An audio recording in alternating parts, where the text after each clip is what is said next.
네, 다시 한번 인사드리겠습니다. 안녕하십니까? 예, 어제에 이어서 로마서 1장 같이 찾겠습니다.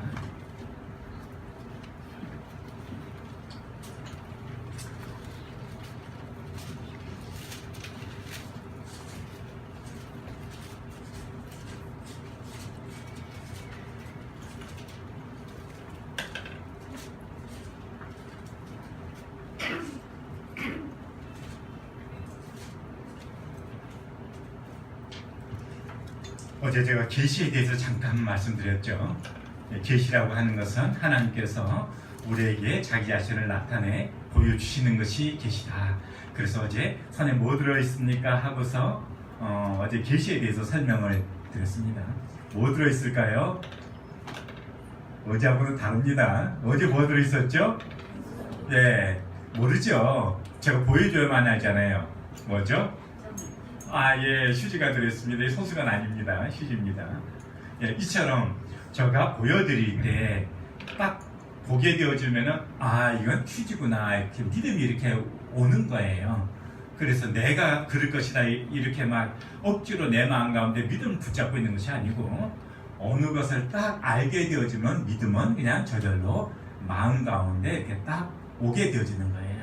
그래서 하나님께서 자기 자신을 우리에게 나타내 보여주시는 것을 계시라고 합니다. 그러니까 구원도 마찬가지로 내가 이게 구원일 거야 하고 내 생각으로 막 믿습니다. 그래서 구원의 확신을 가져지는 것이 아니고 하나님께서 우리에게 참된 구원이 뭔지를 딱 알려주셨어요. 그래서 그 알려주신 것을 내가 딱 보게 되어지면 깨닫게 되어지면은 내 안에 믿음이 구원받는 믿음이 내 안에 오게 된다 그 말이에요. 그런데 하나님은 그러면은 어떤 식으로 우리에게 알려주실까요? 하나님께서 어제 마무리를 통해서 하나님께서 계시다 이런 거 다 설명을 드렸습니다. 그런데 하나님께서 어떤 식으로 우리에게 알려주시냐 하면 그분의 뜻을 우리 인간이 모르도록 그 말씀해 주시면 우리 인간이 못 깨닫잖아요. 그래서 하나님께서 우리 인간들로 하여금 깨달을 수 있도록 인간의 언어로 인간의 글로서 우리에게 하나님의 뜻을 알려주셨어요. 그게 뭘까요? 성경이에요. 성경은 하나님의 말씀이에요. 무엇 때문에 하나님께서 성경을 주셨느냐? 우리로 하여금 구원의 길이 있다는 것을 하나님께서 알려주시려고 성경을 주셨다는 거예요. 그러면은 이제 로마서 5장을 이제 여기 1장 다시 로마서 1장으로 오겠습니다. 요한복음 5장을 같이 찾아보겠습니다.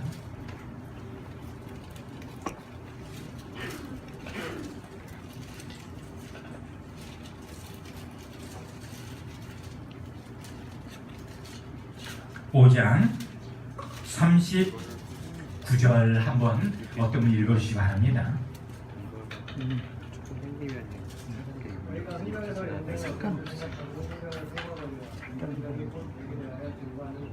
예, 여기서 영생이라고 하는 것은 영원히 사는 생명을 말하는 것이고 또 그냥 길이로만 영원히 사는 것 아니고 하나님의 참된 생명 가운데 그런 축복의 생명 가운데 영원히 사는 것을 영생이라고 합니다. 단지 그냥 죽지 않고 계속 사는 그것만을 영생이라고 한다면 지옥에 가면 영원히 살까요? 안 살까요? 예, 지옥에서도 영원히 사는 거예요. 그러니까 지옥에서 영원히 사는 것을 영생이라고 말하지 않습니다. 그것은 영생은 구원받은 하나님의 백성들이 구원받은 성도들이 하나님의 축복 가운데 사는 그 생명의 본질을 영생이라고 해요. 그런데 여기서 너희가 성경에서 영생을 얻는 줄 생각하고 성경을 연구하거니와 성경에서 영생을 얻는 방법이 성경에 기록되어 있다 그 말이죠. 그런데 성경에서 말씀하고 있는 것은 곧 예수 그리스도에 대해서 말씀하고 있어요. 그래서 어떻게 영생 얻는 것과 예수 그리스도와 연관성이 있나 조금 이따 말씀드리겠습니다. 이번에 요한복음 20장을 찾겠습니다. 20장 31절을 읽어주시기 바랍니다. 오직 이것을 기록하면 너희로 역시나 하나님의 아들 그리스도 이름을 지키하려 함이었고 너희도 믿고 그 이름을 힘입어 생명을 얻게 하라 함이니라. 예, 이 요한 예수님의 제자 가운데 그 요한이라고 하는 제자가 있었는데 그 제자가 예수님이 어떤 분이신지에 대해서 기록한 책이 요한복음이에요. 그런데 이 요한복음을 기록하고 요한복음이 21장으로 마감되어져 있잖아요. 그래서 요한복음을 기록을 하면서 딱 마감하기 전에 어떻게 말씀했냐면은 지금 이것을 이 요한복음을 기록한 이 목적을 설명을 하고 있는데 왜 지금 요한복음을 기록하고 있느냐? 너희로 하여금 예수님께서 하나님의 아들 그리스도이심을 믿게 하려니라. 왜냐하면은 예수님이 하나님의 아들 그리스도이심을 믿게 되어지면은 뭘 얻게 되어진다? 생명을 얻게 되어진다. 그래서 이 요한복음을 기록한 목적이 요한복음을 읽는 사람들로 하여금 예수님은 진짜 하나님의 아들 그리스도이시구나 이 사실을 깨닫고 생명을 얻게 하려고 이 요한복음을 기록했다 하는 거예요. 이것을 조금 더 넓게 이제 풀이해서 설명을 하게 되어지면은 하나님께서 우리에게 성경을 주신 이 목적 자체가 우리로 하여금 구원을 받게 하시려고 하나님께서 성경을 통해서 우리에게 자기의 뜻을 나타내 보여주셨다. 그래서 자기의 뜻을 나타내 보여주신 것을 계시라고 그랬죠. 이런 의미에서 성경은 하나님의 계시예요. 이 자연이나 이런 것들은 그냥 그 자연적인 그런 계시 하나님께서 이 자연 만물을 통해서 창조주가 있다는 것을 알려주신 것 이것도 계시지만 성경은 하나님의 특별 계시예요. 하나님께서 우리를 하여금 어떻게 구원받는지에 대해서 그 목적과 뜻과 방법과 모든 것을 성경을 통해서 말씀해 주셨다는 거예요. 그래서 성경 말씀 가운데서 말씀을 통해서 예수 그리스도가 이런 분이구나 하는 것을 깨닫게 되어지면 그러면은 생명을 얻게 되어진다 그 말이에요. 우리가 좀 말씀 시작하기 전에 어서 돌아오라고 하는 찬송을 불렀어요. 그쵸? 혹시 여기 연세에 있는 분들이 많다 보니까 어버이 친자 아시죠? 어버이 친자가 어떤 뜻이냐면요, 이게 뭐죠? 나무예요. 나무 위에 이게 뭐죠? 나무 위에 서서, 왜냐하면 그냥 바라보면은 잘 안 보이잖아요. 높은 데 올라가야지 멀리 볼 수 있잖아요. 그래서 나무 위에 서서 뭐예요 이게요? 골견자잖아요. 그래서 어버이 신자는 나무 위에 이렇게 서서 아들이 돌아오기를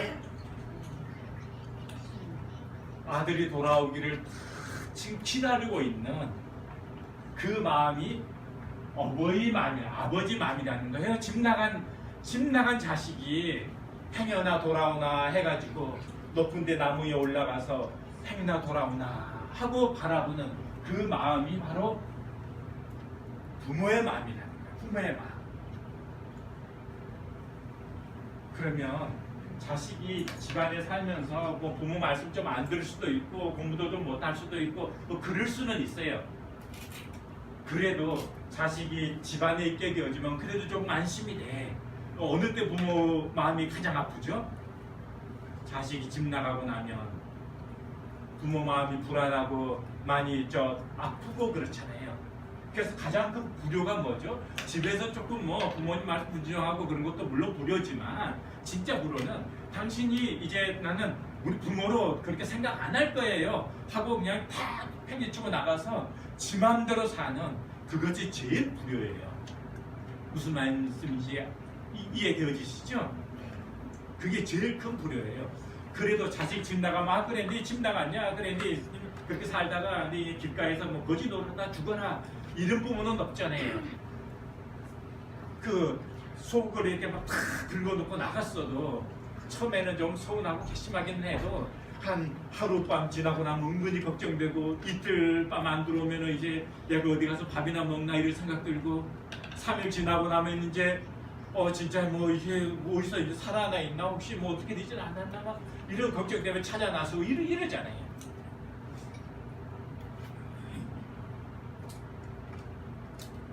찬송가 가사를 지은 분이 그냥 지은 게 아니에요. 이런 한자가 이런 것이 다 그냥 만들어진 그런 글자가 아니에요.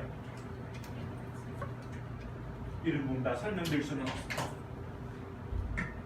로마서 1장을 찾겠습니다.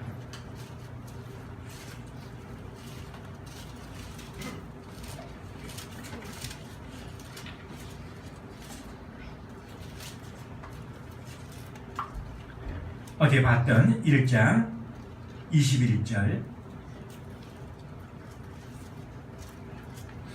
하나님을 알되 하나님을 영화롭게도 아니하며 감사치도 아니하고 오히려 그 생각이 허망해지며 미련한 마음이 어두워졌나니 스스로 지혜 있다 하나 어리석게 되어 썩어지지 아니하는 하나님의 영광을 썩어질 사람과 새와 짐승과 기어다니는 동물 모양의 우상으로 바꿨느니라. 그래서 이렇게 종교가 생겨났다. 하나님을 떠나서 어제 말씀을 드렸습니다. 가장 큰 죄가 뭐냐 하면은요, 분명히 우리의 양심 속에 신적 존재를 인식하고 있다고 말씀을 드렸어요. 그런데 하나님을 알 때 하나님께 감사하지 않는 거예요. 하나님을 하나님으로 인정하지 않는 거예요. 하나님을 영화롭게도 아니하며, 이건 하나님을 하나님으로 인정하지 않는 걸 말하는 거예요. 아버지를 아버지로 인정하지 않는 거예요. 부모를 부모로 인정하지 않는 거예요. 감사하지도 않는 거예요. 그 다음에 1장 21절 보겠습니다.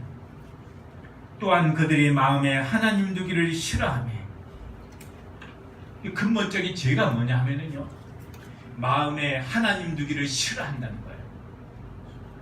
사람들이요, 하나님이 안 계시기 때문에 하나님을 안 믿는 게 아니에요. 말씀드린 것처럼 우리 인간의 마음 가운데는 악한 신에 대한 인식도 있고, 정말 우리가 위험에 처하면은 우리를 구원해 줄 그 신적 존재에 대한 인식이 있다는 걸 말씀을 드렸어요. 근데 왜 사람들이 하나님을 안 믿으려고 하느냐? 하나님이 안 계시기 때문이 아니고 안 믿고 싶으니까 부정하는 거예요. 왜 안 믿고 싶을까요? 하나님을 인정하게 되어지면 내 마음대로 못 살까 봐서, 내 뜻대로 못 살까 봐서. 우리 여기 우리 착한 우리 학생인데 악역을 좀 해주세요. 컴퓨터 오락하고 있는데 엄마가 옆에 있으면 좋아요, 없으면 좋아요? 그렇죠. 그런데 학교에서 100점을 맞아가지고 왔어. 엄마가 옆에 있으면 좋아요, 없으면 좋아요? 있으면 좋죠. 왜 엄마가 옆에 없는 게 좋을까요? 엄마가 옆에 있으면 내 마음대로 컴퓨터 오락 못하니까. 엄마가 없으면 좋은 거예요. 그래서 엄마 있나 없나 이렇게 슬 눈치 봐가지고 엄마가 엄마 시장 갔다 올게 그러면은 다른 때 같으면은 엄마 가지 마 그럴 텐데 엄마 얼른 갔다 와 하고 기뻐하잖아요. 왜 그래요? 내 맘대로 컴퓨터 오락하고 싶으니까. 사람들이요, 하나님을 인정하게 되어지면은 내 맘대로 죄 짓고 못 사니까, 내 뜻대로 못 사니까 그냥 하나님이 없으면은 좋은 거예요. 그래서 여기 로마서 1장 다시 한번 보겠습니다. 또한 그들이 마음에 하나님 두기를 싫어하며. 그런데 하나 깨달아야 될 것이 있어요. 내가 하나님을 버리면은요, 내가 버린다고 생각해요. 근데 오산하지 마세요. 우리 인간이 하나님 버린다고 해서요, 그분 그냥 말씀으로 만유를 창조할 수 있는 분이 굶어 죽고 괴롭고 그런 거 아닙니다. 진짜 두려운 것은요, 내가 하나님을 부인하는 게 두려운 것이 아니고 하나님께서 나를 버리는 게 두려운 거예요. 그런데 우리가 마음에 하나님 두기를 싫어하게 되어지면 하나님께서 어떻게 할 수가 없어요. 하나님은요, 인격적인 분이에요. 인격적인 신이에요. 어제 악한 영 얘기를 했죠. 제가 예전에 살았던 묵동이라는 지역이 있었는데, 거기에 묵동에 그 제 이웃에 그 묵동교회 자매님이 세대로 사는 집이 있었어요. 근데 그 안채에 그 사는 그 집주인 딸이 대학생인데 어느 날 막 그 몸이 시름시름 아프고 막 이유도 없이 그냥 야이어지고 막 그런 거예요. 병원에 가서 막 진찰을 해봐도 이 병명이 안 나와. 근데 막 자꾸 말라가고 죽어갈 것 같아. 그러니까 어떤 사람이 그거 구설해야 된다고. 그래서 내림굿을 해가지고 그 신을 받지 아니하면은 계속 괴로우니까 젊은 그 여대생이 그 무당되고 싶겠어요? 신 내림굿 해가지고 신 받고 무당되고 싶겠어요? 그런데 막 계속 너무 괴로우니까 나중에 버티다 안 돼서 내림굿을 하고 그 신을 받았어요. 그리고 무당이 됐어요. 그때 당시 오래전 얘기지만 월간지에도 나오고 그랬어요. 아주 유명해요. 뭐 얘기하려고 그러냐면요, 혹시 여기 이전에 뭐 미아리 이런 데 가서 점쳐보고 무당 만나보고 그런 분 계세요?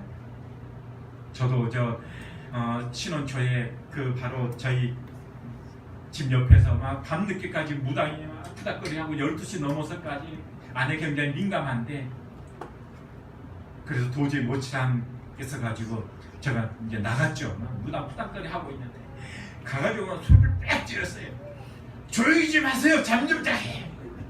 그냥 무당이 푸닥거리를 하고 구슬하다가 하는데 막 그 눈빛이 얼마나 싼나한지. 근데 신기하게도 구슬 못하는 거예요. 그리고 무당 굿하고 푸닥거리 하는 게 끝났어요. 그런데 무당 찾아가 보면요, 무당의 얼굴이 온화하고 사랑스럽고 풍기는 인상이 그래요. 왠지 그 음습하고 느껴지는 그런 거 있잖아요. 그리고 무당 찾아가서 무당이 그 마음이 그 사람으로 가득 차 있으니까 무당하고 그냥 일생의 친구로서 같이 지내고 싶다 뭐 이래가지고 무당 찾아가는 건 아니잖아요. 왜 찾아가요? 하도 답답한 일이 있으니까 귀신의 영혼을 빌려서라도 왜 이런 문제가 생기는지 이거 알고 싶어 찾아가는 거지, 무당하고 뭐 삶을 함께 공유하고 싶다 이래 찾아가는 거 아니잖아요. 근데 그 무당들도요, 자기가 신을 받고 싶어 하는 게 아니에요.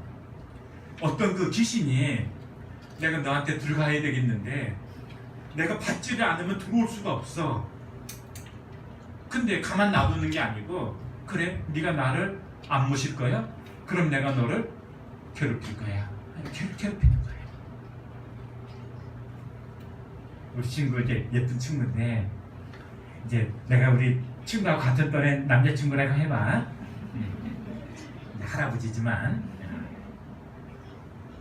그런데 말이야, 내가 보니까 너무 예뻤어. 그러면은 우리 같으면 어떻게 해야 돼? 내가 이야기를 할 거야. 누구야? 나 사실은 너 좋아하는데 너도 나 어떻게 생각해? 그러면 이쪽에서 싫어? 그러면 이제 끝나는 거잖아요. 그쵸? 그런데 싫은 마음이 없어. 나도 너 좋아해. 그러면 어떻게 되겠어요? 둘이 이제 좋아하는 마음이 딱 통해가지고 이제 좋아하는 관계가 딱 이루어지잖아요. 그런데 내가 너 좋아해. 그런데 저쪽에서 싫어. 그런데도 내가 좋아하면 좋아하는 거지 너도 나 좋아해야 돼 해가지고 억지로 막 그 괴롭혀가지고 너 나 안 좋아하면 난 너 때릴 거야. 너 돈 뺏을 거야. 너 해코지 할 거야. 계속 그렇게 겁줘가지고 할 수 없이 안 그러면 죽을 것 같으니까 그래 나도 너 좋아해. 그래가지고 계속 괴롭힌 가운데 돈 안 갖다 주고 내한테 안 섬기고 그러면 내가 확 뜯기고 너 돈 안 갖다 주면 너 가만 안 둘 거야. 그러니까 할 수 없지만 돈 갖다 주고. 그런 관계가 행복한 관계일까요? 행복하지 않은 관계일까요? 무당이 자기가 모신 신하고의 관계 속에서 무당이 행복할까요? 괴로울까요? 무당 괴로워요. 왜냐하면 자기가 모시고 있는 신을 유의하지 않으면은 그 신이 자기를 해코지 할까 봐서 두려워서 늘 산에 가가지고 모시는 신한테 그 모시는 예절을 다 한다고요. 왜 그럴까요? 무당 안에 들어온 신은 어떤 신이라고요? 악한 신.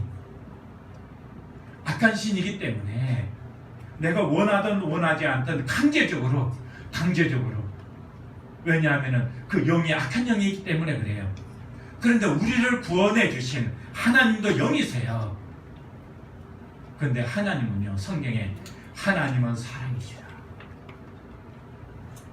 하나님은 사랑의 영이시기 때문에, 사랑이시기 때문에 강제로 어떻게 할 수가 없어요. 내가 우리 친구 좋아해도 내가 강제로 어떻게 할 수가 없어요. 그냥 내가 내 마음을 얘기할 뿐이에요. 난 너 좋아한다. 너도 나 좋아해 줬으면 좋겠어. 근데 좋아하고 안 좋아하고는 억지로 되는 게 아니에요. 저쪽 편에서 내 사랑을 알고서 내 사랑을 받아주면 사랑의 관계가 시작이 되는 거고, 아니 싫어 그러면 끝나는 거예요. 하나님과 우리의 관계도 그런 거예요. 하나님은 인격적인 분이세요. 강제로 막 괴롭혀서 어떻게 그러시는 분이 아니에요. 그런데 구원받는 것도 사실은 너무 쉬워요. 너무 쉬워요. 하나님의 사랑을 내가 그냥 예스 받아들이면 되어지는 거예요. 조금 이따 그 말씀드리겠습니다. 자, 죄는 뭐냐? 마음에 하나님 두기를 싫어하는 것이 죄다. 우리를 창조하신 하나님을 그냥 무시하는 거예요. 인정하지도 않는 거예요.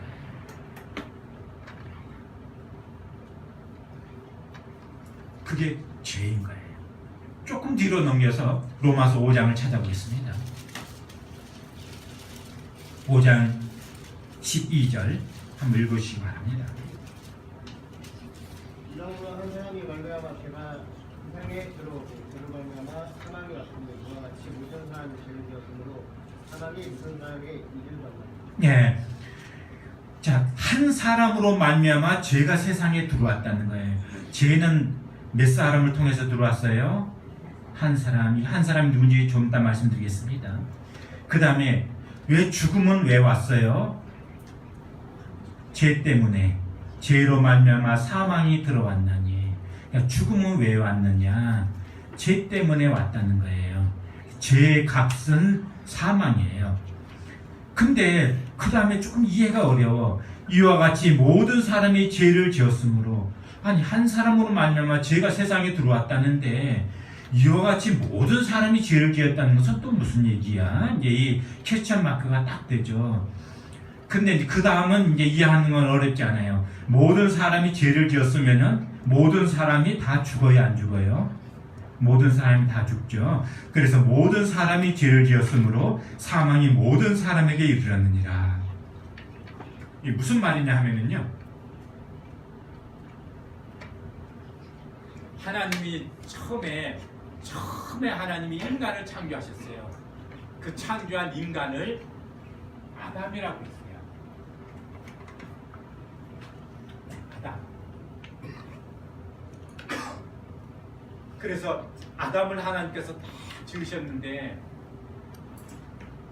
아담이 혼자야. 그런데 하나님께서 아담을 다 지으시고 다른 동물들은 전부 암수를 하나님께서 다 지으시고 아담 앞으로 싹 지나가게 하는 거예요. 그럼 이제 아담이 너는 토끼 그러면 이제 토끼고, 너는 호랑이 그러면 호랑이고, 넌 지뢰피 그러면 뭐 기린이 되는 거고, 뭐 너는 뭐죠? 뭐 라이언 그러면 이제 또 사자 되는 거고, 이제 그렇게 아담 이름을 다 지었어요. 하나님께서 왜 아담으로 이름 짓게 하셨을까요? 이 땅에서 통치자는 누구다? 아담이다. 사람이다. 그래서 그 모든 동물들은 이제 아담에게 준 거예요. 사실은. 그런데 하나님께서 지을 때마다 다 좋았다 그랬는데 성경 안 책했습니다. 최초로 좋지 않았다 하는 말이 나와요. 그게 어느 때 좋지 않았다 하는 말이 나오냐 하면 사람이 독채하는 것이 좋지 못하니 이렇게 나와요. 왜 사람이 혼자 사는 것이 안 좋을까요? 왜 자녀를 왜 낳았어요? 네. 그래, 어떻게 하다 보니까 생겼어요. 자녀가 있는 게 행복해요? 없는 게 행복해요? 있는 게 행복하죠. 자녀가 뭐 노보험이에요? 그건 아니죠. 자녀가 있는 게 행복할까요? 없는 게 행복할까요? 있는 게 행복해요. 왜 있는 게 행복할까요? 예. 어떤 청년이 이제 오늘 제가 주례하고 지금 여기로 왔는데 결혼을 해가지고 이제 열심히 일해서 돈을 엄청 벌었어요. 한 몇백억 벌었다고 가정을 해보겠습니다. 돈을 엄청 벌었는데 그런데 내가 번 돈을 함께 누릴 사랑의 대상이 없으면 돈이 의미가 있을까요? 없을까요? 돈이 의미가 없어요. 에덴 동산이 아무리 아름다워도 거기에 함께 누릴 사랑의 대상이 없으면요 그냥 안고 없는 찐빵하고 똑같은 거예요. 의미가 없는 거예요. 그러면은 자녀는 뭐냐? 부모에게 있어서요 사랑의 대상이라고요. 부부싸움 해가지고 남편이 우리 자매님 그냥 빵을 탁 때리니까 임신이 돼가지고 딸이 나왔죠. 아 그래요? 아니에요? 그러면은 이걸 얘기 안 해도 괜찮아요. 어떻게 해서 자녀가 생기냐 하면은요 남자와 여자가 결혼을 통해서 사랑의 행위를 하게 되어지면 사랑의 행위의 열매로 자녀가 생겨요. 나중에 무슨 말인지 나중에 물어보세요. 지금 물어보지 말고. 그 자녀는요 사랑의 열매예요. 부부싸움의 열매가 아니고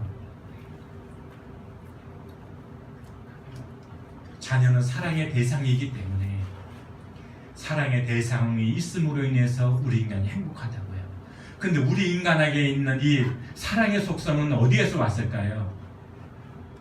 저 뒤에 시계가 있는데 또 카렌다가 있고 여기 뭐 이것도 있고 다 이런 게 있잖아요. 그런데 모든 이 작품 속에는 만든 사람의 정신이 깃들어 있는 거예요.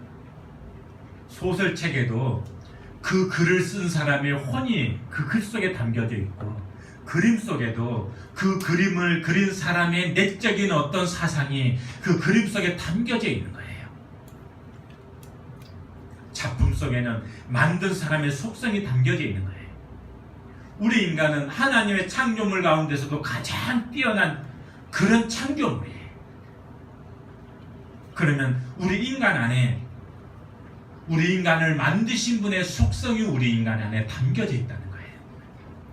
그래서 성경에서는요 우리 인간을 하나님의 형상을 따라서 우리 인간이 창조되어졌다 이렇게 기록을 하고 있는 거예요. 뭐 하나님의 손가락이 10개고 눈이 2개고 이걸 말하는 게 아니고요 하나님이 가지고 있는 속성을 우리 인간도 함께 그 속성을 함께 가지고 있다는 거예요. 그 가운데 하나가 사랑의 속성이에요. 이건 뭐 배워서 되는 게 아니고요 본질적으로 있는 속성이에요. 사랑의 속성이에요. 그래서 우리 인간은 어느 때 행복하냐면요 사랑의 대상이 있어서 내가 사랑을 받을 때 행복하고 또 내 안에 있는 사랑의 대상이 있어서 그 대상에게 내 사랑을 줄 때 행복한 거예요.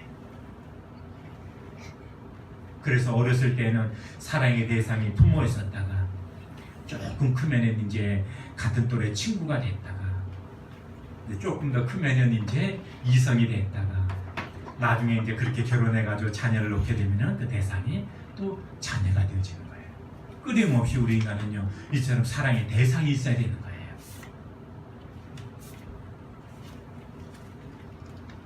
왜 그래요? 우리 인간 안에 사랑의 속성이 있기 때문에 이 속성이 채워지지 아니하면 행복하지를 않아요.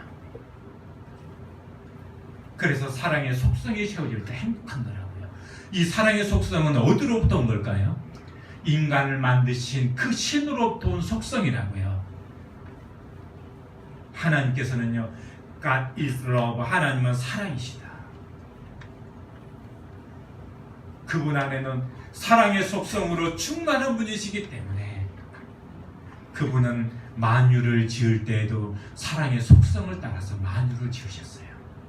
만유 가운데 으뜸된 인간 안에 그분은 사랑의 속성을 우리 인간에게 넣어주시고, 그리고 우리 인간을 창조하신 그분 간에 사랑의 관계를 통해서 영원히 행복하게 살기를 원하셨어요. 그래서 우리 인간은요, 하나님에게 있어서 사랑의 대상이에요. 하나님께서 왜 아담을 그냥 다른 동물처럼 아담과 하와를 같이 창조해가지고 처음부터 그렇게 창조 안 하셨느냐? 이유가 있다고요. 아담이, 다른 동물들은 다 사랑의 짝들이 있는데 아담이 혼자야. 그게 좋다 안 좋다? 안 좋다. 왜 안 좋죠? 사랑의 대상이 없는 것이 안 좋은 거예요. 하나님께 그렇게 말씀하셨어요. 사람이 통치하는 것이 좋지 못하다. 그래서 그 다음에 아담을 다 잠들게 하시고 아담의 갈빗대를 취해서 하와를 만들었다. 여자를 만들었다고요. 그러니까 여자는 본래 어디로부터 나온 거예요? 아담의 한쪽이에요. 그래서 갈빗대라고 하는 이 말이 딱 거기에만 성경에 갈빗대로 번역이 되어져 있고, 다른 데는 한쪽, 골반, 한편, 똑같은 단어가 그렇게 번역이 되어져 있어요. 젤라우라고 하는 단어가 그렇게 번역이 되어져 있어요. 그러니까 여자는 남자의 한쪽이라는 거예요. 한편이라는 거예요. 그래서 부부의 비밀도 서로 다른 인격이지만 하나됨을 통해서 온전한 부부를 이루는 것이 결혼의 비밀이기도 하잖아요. 오늘 주례사 하는 자리 아니니까 그런 말씀 안 드리겠습니다. 그런데 죄는 뭐냐? 죄는요, 한쪽에서 그 사랑의 관계를 배반하고 그냥 떠난 게 죄인 거예요. 부부간에 서로 이제 사랑을 약속하고 결혼을 했잖아요. 저희 아내가 여기 있는데, 제가 보니까 제 아내보다도 예쁜 그런 이제 여자를 이제 보게 되어져 가지고 제가 아내 몰래 다른 여자를 사귀게 되어졌어요. 그러면 그게 뭘까요? 죄죠. 그게 왜 죄예요? 아내를 떠나서 배반하고 아내가 아닌 다른 대상하고 인격적인 관계를, 사귐을, 어떤 그런 관계를 맺는 거, 이게 죄잖아요. 그렇게 되어지면 어떻게 되어질까요? 아내와 저 사이는요, 깨어지게 되잖아요. 이 관계가 깨어지게 되잖아요. 그래서 죽음이라고 하는 말의 뜻은요, 관계가 깨어지는 것을 죽음이라고 그래요. 죽음은 없어지는 게 아닙니다. 관계가 깨어지는 게 죽음이에요. 여기 지금 의자가 있죠. 지금 의자가 몇 가지 부속, 등받이, 또 앉는 거, 밑에 받침 이렇게 함께 지금 결합이 되어져 있죠. 근데 이게 서로 나눠지게 되면 의자일까요, 아닐까요? 의자가 아니에요. 죽은 거예요. 저 시계가 지금 이렇게 시침, 분침, 초침 있어가지고 돌아가고 이렇게 있죠. 째깍째깍 돌아가고 있죠. 근데 지금 돌아가는 것을 싹 멈춰버렸어요. 그럼 우리가 뭐라고 그래요? 시계가 죽었다 그러잖아요. 지금 죽었다 그러잖아요. 제 칼을 안 하게 되어질 때 죽었다 그러죠. 모든 것은 그런 거예요. 죽었다는 것은요, 없어지는 것이 아니고 관계가 깨어져 버리는 거예요. 관계가 깨어지면은요, 본래 존재 가치는 관계 속에서 존재 가치가 있는 거예요. 제가 물을 마시는데 물의 존재 가치는 뭘까요? 물이 스스로 나는 존재 가치가 이거야 이렇게 주장한다고 해서 존재 가치는 아니에요. 물이요, 사람과의 관계 속에서 저를 시원하게 하고 저 안에 들어와서 몸을 살리고, 또 밭에 채소에 물을 주게 되면은 채소를 살리게 되고, 세탁기 속에 들어가가지고 도로 빨래를 깨끗하게 하고, 어쨌든 물이 다른 것과 관계 속에서 물의 존재 가치가 있잖아요. 이게 컵이요, 존재 가치가 뭘까요? 컵은 주스를 담든지 물을 담든지, 그래서 자기 어떤 역할을 하는 것이 존재 가치잖아요. 스스로 내 존재 가치는 이건 아니잖아요. 매직펜도 마찬가지잖아요. 뭔가 이 매직펜을 만든 사람이 이 매직펜을 만들 때 여기에 가치를 부여했다고요. 어떤 목적을 가지고 이 매직펜을 만들지 않았겠어요? 근데 매직펜이 어느 날 가가지고 여기 얼굴에 확 그냥 그어버리고 지가 스스로 난 존재가치 이걸 거야 해가지고 어디 가가지고 그냥 구멍 팍 내고 그러면은요, 내가 이 매직펜을 그냥 안 두겠죠? 야, 난 너 그런 목적으로 내가 지은 것이 아닌데 해가지고 어떻게 조치를 취하겠죠? 그러면 사람의 존재 가치는 뭘까요? 사람의 존재 가치는요, 내 스스로가 내 존재 가치를 찾는 것이 아니고 내 존재 가치는요, 관계 속에서 내 존재 가치가 있는 거라고요. 어떤 부모가 너무너무 그냥 힘들고 그래서 죽고 싶은데 차마 못 죽겠다. 왜 못 죽겠느냐? 저 어린 자식을 놓고서 죽으려고 생각하니까 차마 못 죽겠다. 왜 그래요? 아직까지 그 아이에게는 부모의 손길이 필요하니까. 그런 거잖아요. 관계 속에서 존재 가치가 있는 거잖아요. 그런데 죄라고 하는 것은요, 이 관계 속에서 이타적으로 나는 너를 위해서 내가 존재해, 이게 아니고 이건 사랑이에요. 근데요, 죄는요, 너는 나를 위해서 존재해, 이기적인 목적으로 이렇게 보게 되는 순간 문제가 생겨지는 거예요. 그걸 조금 설명드릴 거예요. 왜 죄가 한 사람으로 말미암아 죄가 세상에 들어왔느냐? 우리 창세기 3장 보시겠습니다. 1장 먼저 찾아보고요. 1장 26절. 하나님이 이르시되 우리의 형상을 따라 우리의 모양대로 우리가 사람을 만들고, 하나님이 인생을 지으셨은 것을 찾아봤습니다. 그 다음에 이제 2장 7절 보시겠습니다. 여호와 하나님이 땅의 흙으로 사람을 지으시고 생기를 그 코에 불어넣으시니 사람이 생명이 된지라. 하나님께서 흙으로 사람을 지었어요. 그 안에다 생명을 딱 넣어주셨어요. 사람은 두 가지로 이루어져 있는데 어떻게 이루어져 있죠? 이 흙으로 지어진 육체, 그 다음에 육체 속에 생명이 들어와 있는 거예요. 이 생명을 우리는 영혼이라고 이야기를 해요. 그래서 사람은요, 육체와 영혼의 연합으로 이루어져 있어요. 그럼 죽음이라고 하는 것은 뭐예요? 어느 날 육체와 영혼이 딱 연합이 되어져 있는데 육체와 영혼이 서로 싹 분리되는 걸 죽음이라고 해요. 없어지는 게 아니고 육체와 영혼이 분리되는 거. 육체는 그대로 시신본 적 있죠? 저도 저 아버지 돌아가셨을 때 금방이라도 누구야 하고 일어날 것 같은데 그냥 몸은 여기 그대로 있는데 그 안에 있었던 영혼은 안 보이더라고요. 너무 이상했어요. 육체는 흙으로 왔기 때문에 흙으로 돌아가는 거예요. 그럼 영혼은요, 흙에서 왔나요? 아니에요. 영혼은요, 영혼의 세계로부터 온 거라고요. 하나님께서 그 코에 호흡을 넣어주신 거예요. 생명을 넣어주신 거예요.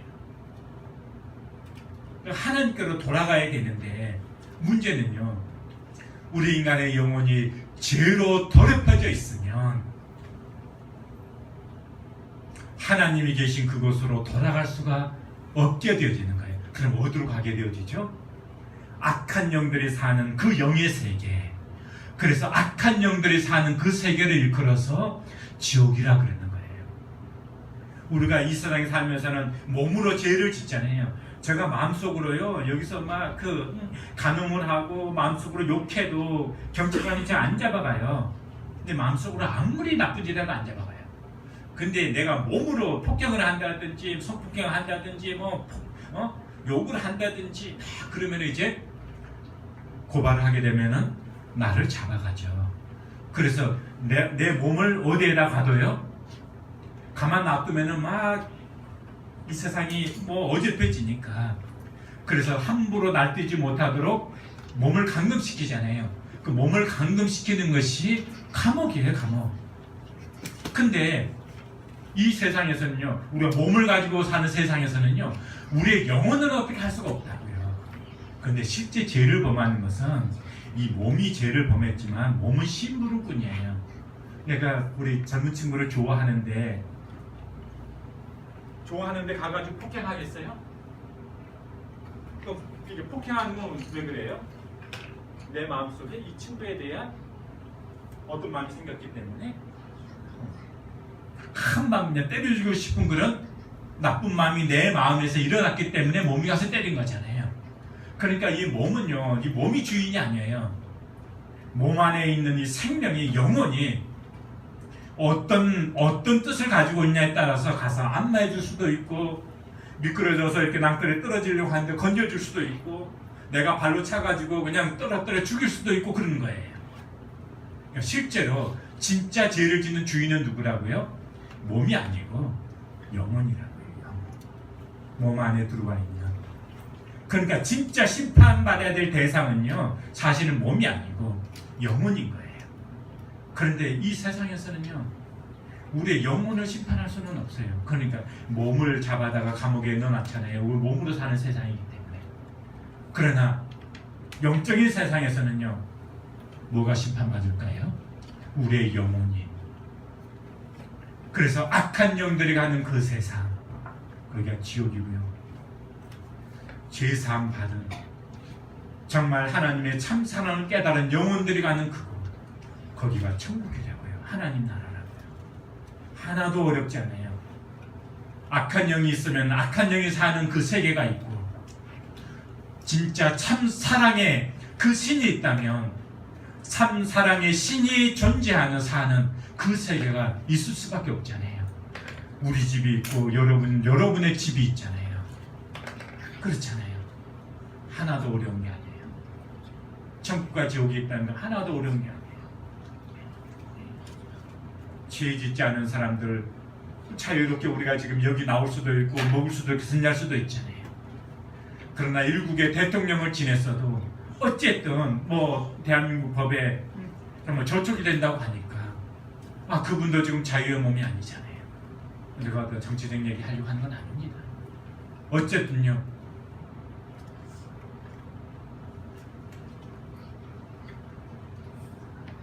구원받지 못하면은요, 내가 원하든 원하지 않든 지옥에 간다는 거예요. 누가 감옥에 가고 싶어서 감옥에 가는 사람이 어디 있겠습니까? 그러나 문제는 죄가 있게 되어지면 죄가 그 사람을 감옥이라고 하는 자리로 끌고 가는 거예요. 경찰관이 끌고 가는 게 아닙니다. 죄가 끌고 가는 거예요. 그럼 죄가 없으면, 죄 문제가 해결안 받으면 그 누구도 나를 감옥으로 끌고 갈 수가 없다는 거예요. 그래서 구원받는다 하는 것은 지옥 형벌을 받을 수밖에 없는 그런 죄인이 지옥 가지 않게 된다. 첫 번째 뜻이 그 뜻이 있다는 걸 말씀드렸어요.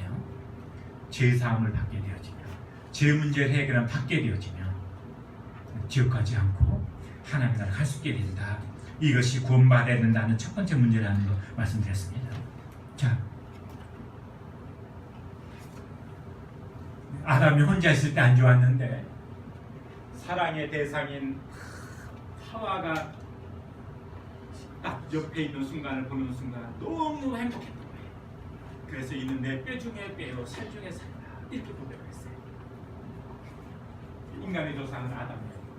그런데 이 하와는 본래는 아담에게 속한 거잖아요. 아담의 한 팬에서 나온 거기 때문에. 그리고 이제 아담과 하와를 통해서 자녀가 이렇게 생겨난 거예요.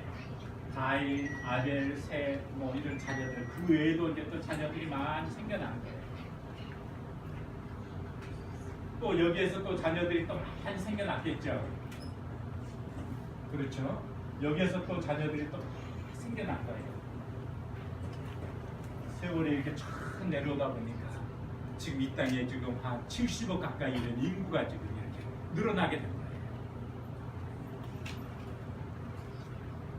그러면 문제는 뭐냐면요, 아담이 죄를 범하게 되어지면 아담에게 있는 그 죄의 속성이 누구에게로 그대로 내려온다? 자손들에게 그대로 내려온다. 아까 1장 찾아봤는데 1장 26절에 본래 아담은 누구의 형상을 따라 지음받았어요? 하나님의 형상을 따라. 근데 뒤로 넘겨서 창세기 3장에 조금 이따 선악과 얘기 좀 하겠습니다. 2장 17절 보시고 3장 보겠습니다. 선악을 알게 하는 나무의 열매는 먹지 말라. 내가 먹는 날에는 반드시 죽으리라 하시니라. 하나님께서 선악을 알게 하는 나무의 열매는 먹지 말라. 먹는 날에는 반드시 죽는다. 3장에 가서 3장 6절에서 이제 그 여자가 그 하와가 선악과를 딱 따먹고 남편에게 주었습니다. 그래서 남편도 먹었어요. 그래서 아담과 하와가 선악과를 먹게 됐습니다.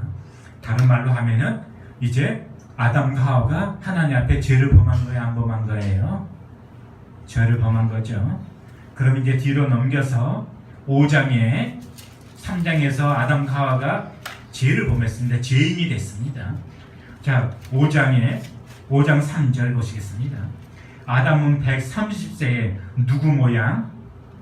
자기 모양 곧 자기 형상과 같은 아들을 낳아 이름을 셋이라 하였고, 아담은 누구의 형상을 따라 지음받았죠? 거룩하신 하나님의 형상을 따라 지음받았죠. 3장에서 아담과 하와 죄인 됐죠. 그런데 그 자손은 누구의 형상을 따라 태어났어요? 죄 짓기 전에 아담이에요? 죄 지은 다음에 아담이에요? 죄 지은 다음에 아담이죠. 그래서 아담의 자손은 아담의 형상을 따라 지음받은 거예요. 그러니까 우리 인간은 태어나면서부터 우리 인간 안에 어떤 속성이 있냐 하면 선악과의 속성이 있어요. 선악과의 속성.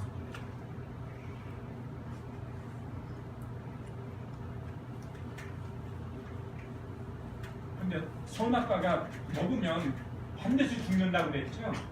근데 그게 무슨 뭐 시아나나트륨 사이나라고 하는 게 옛날 똥 잡을 때 그 독약 아시죠? 뭐 그런 독약이 있어서 죽고 뭐 그런 게 아니에요. 우리가 선악과라고 할 때 동산에는 각종 나무의 실과들도 있고 중앙에는 두 종류의 실과가 있었어요. 하나는 생명과 하나는 선악과. 하나는 생명과 하나는 선악과. 생명과는 뭐냐면요, 이 과일을 먹게 되면은 영생하는 거예요. 영생. 선악과는요, 이 과일을 먹게 되면 반드시 죽는 거예요. 이게 선택이에요, 선택. 여기에 각종 나무의 실과는 그냥 먹어도 그만 안 먹어도 그만 그런 거예요. 근데 이걸 선택하면은 영생이고 이걸 선택하면 죽음이에요. 왜냐하면 하나님이 인격적인 분이시기 때문에 사랑은요 인격적인 선택이라고 해요.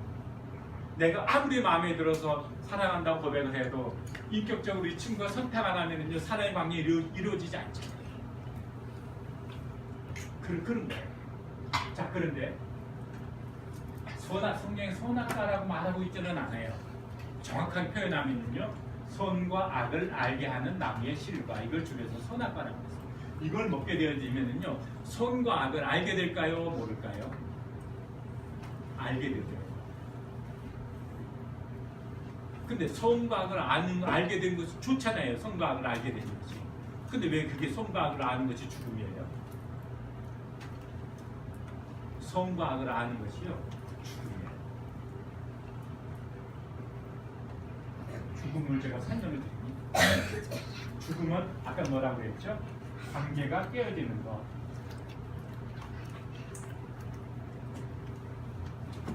왜 선과 악을 알게 되는 게 죽음이냐?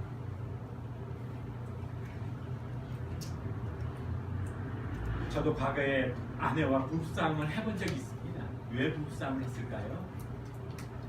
남편은요, 남편의 기준에 생각할 때 이게 옳은 거고 이게 잘못된 거야.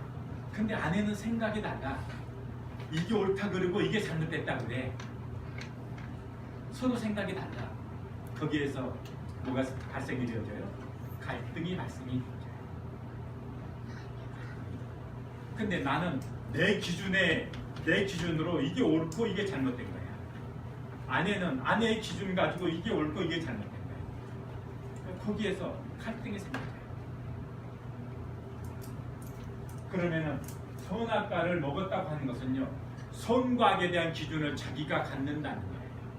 원래 선과 악에 대한 기준은 누구에게 있어요? 하나님이 선이다 하는 것이 선이고 하나님이 악이다 하는 것이 악이에요. 근데 선과 악의 기준을 내가 가졌으니까 내가 지금 누구의 이치에 올라 있는 거예요? 하나님 이치에 올라 있는 거예요. 그러니까 자기한테 좋으면 선이고 자기한테 안 좋으면 악이 되어지는 거예요. 그래서 남편은 남편대로 이러이러한 자기 기준이 있어요. 당신은 뭐 이렇게 했고 이렇게 해야 되고, 또 아내는 아내대로 또 이래야 되고. 근데 아내의 기준에 제가 못 맞추거든요. 그러면 아내는 이제 기분이 안 좋고 왜 그래 이렇게 되어지고, 저의 기준에 아내가 안 맞으면 뭐 당신 왜 그래 이러면 이제 거기서 갈등의 문제가 생겨지는 거예요. 근데 데이트할 때는 비교적 갈등이 없어요. 있긴 있어도 갈등이 그렇게 많지 않아요. 데이트할 때는 왜 그럴까요?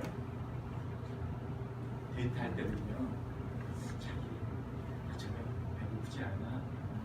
배고픈데 뭐 먹고 싶어? 그러면 해물탕, 나 스테이크 먹고 싶은데 내 옆에 있는 여자가 해물탕 먹고 싶다니까 제가 해물탕 먹으러 갈까요? 스테이크 먹으러 갈까요? 해물탕 먹으러 가죠. 근데 결혼했어요. 근데 내가 스테이크 먹고 싶어. 아내는 근데 해물탕을 좋아해. 그러면 해물탕 먹으러 가고 싶을까요? 스테이크 먹으러 가고 싶을까요? 근데 남편은 스테이크 먹으러 가자 그랬는데 아내는 해물탕 먹으러 가자. 서로 고집을 펴요. 어떻게 해야 돼요? 다른 사람 같으면은 당신은 해물탕 먹고 나는 스테이크 먹을게 그러면 되는데 부부는 그게 안 돼. 그러니까 어떻게 해요? 거기에서 이제 해물탕 먹으러 가도 속으로는 뭔가 툴툴하고 스테이크 먹으러 가도 또 뭔가 또 행복하지 않고 이렇게 되어지잖아요. 그러니까 문제는요, 데이트할 때는 기준이 달라. 어떻게 생각하는 거예요? 이타적으로 생각하는 거예요. 내 기준대로 하려고 하는 것이 아니고 상대가 좋아하는 것이에요. 그래서 상대가 잘 먹는 거 보고서 내가 행복해지는 거예요. 그런 마음이잖아요. 상대가 좋아하는 그걸 해주고 싶고 그걸 보면서 내가 행복해지는 거잖아요. 근데 나중에는 이제 기준이 바뀌어지기 시작을 해요. 왜요? 자기의 기준대로 하려고 하는 것이 그 성장이 나오잖아요. 자기 뜻대로 하려고 하는 거예요. 아이들이 있는데 아이들 절대 천사 아닙니다. 아이들 가만 한번 살펴보세요. 아이가 우리 부모 지금 일하고 있으니까 내가 좀 배고파도 좀 참아야 되겠다. 좀 기저귀에 똥 쌌는데 내가 좀 참아야지 그래요? 뭐 이러잖아요. 왜 그래요? 다 자기 기준이에요. 애 절대 천사 아니에요. 보세요. 다 자기 기준대로 하려고 하지. 부모가 그냥 사랑으로 그냥 그렇게 해주는 것 뿐이지 다 자기 기준대로 하려고 하는 거예요. 왜 그래요? 선과 악에 대한 기준을 자기가 가졌다. 그게 모든 관계에 깨어지면 거기에서 보는 거예요. 왜 일본하고 우리하고 사이가 안 좋을까요? 그놈들은 독도가 자기네 땅이라고 그래. 우리 기준에 생각하면 우리 땅이 확실한데 걔네들은 또 자기네들 기준 가지고 독도가 자기네 땅이라고 그러네. 여기 일본 분 안 계시죠? 계시면 내가 일만 하면 좀 곤란한데. 왜 그래요? 서로 자기 기준을 가지고 자기한테 좋을 대로 기준을 잘 맞추려고 해요.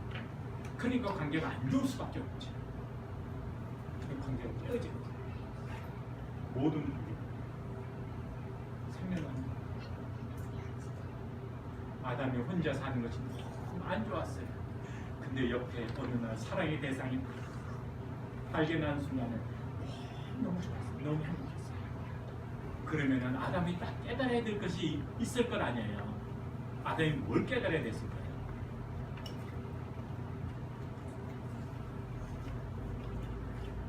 하와가 내 옆에 있는 하와가 내 모든 것 되는 것처럼 나라고 하는 존재가 하나님 앞에 바로 그런 존재이구나. 나는 하나님께서 이처럼 사랑하는 그런 사랑의 존재이구나. 그걸 깨달았어야죠, 아담이. 그러니까 하나님께서는 아담으로 하여금 다 사랑을 깨달을 수 있도록 그렇게 창조하신 거라고요. 그러면은 하나님 사랑을 다 깨닫게 되면 그 사랑하는 분하고 함께 영원히 살면 행복해요, 불행해요? 행복하죠.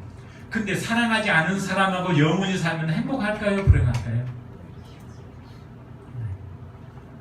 불행할 거라고요. 하나님께서는 아담을 창조하시고요, 하나님과의 관계 속에서 영원히 행복하기를 원했던 거예요. 행복하려면 어떻게 해야 돼요? 하나님의 사랑을 깨달아야만이 행복할 수 있잖아요. 깨달을 수 있도록 창조하셨다고요. 그러면 그 사랑을 깨달았으면 뭘 선택했을까요? 생명과. 그런데 생명과를 선택하지 않냐고. 자기들이 선과 악에 대한 기준을 자기 스스로 갖는 선악과를 선택을 한 거라고요. 그것은요, 이제는 하나님 필요 없이 내 뜻대로 살겠다 하는 거예요. 내 판단 기준대로 살겠다. 내 인생 내 마음대로 살 거야 하는 거예요. 그게 선악과예요. 그게 근본적인 죄라고요. 그것은 하나님 필요 없이 지금부터는 내 기준과 내 뜻대로 살겠습니다 하는 사상이 선악과의 사상이라고요. 그 사상이 어디로부터 왔느냐고요? 이사야서 14장 보게 되면요, 그 사상이 바로 사단이 가진 사상이에요.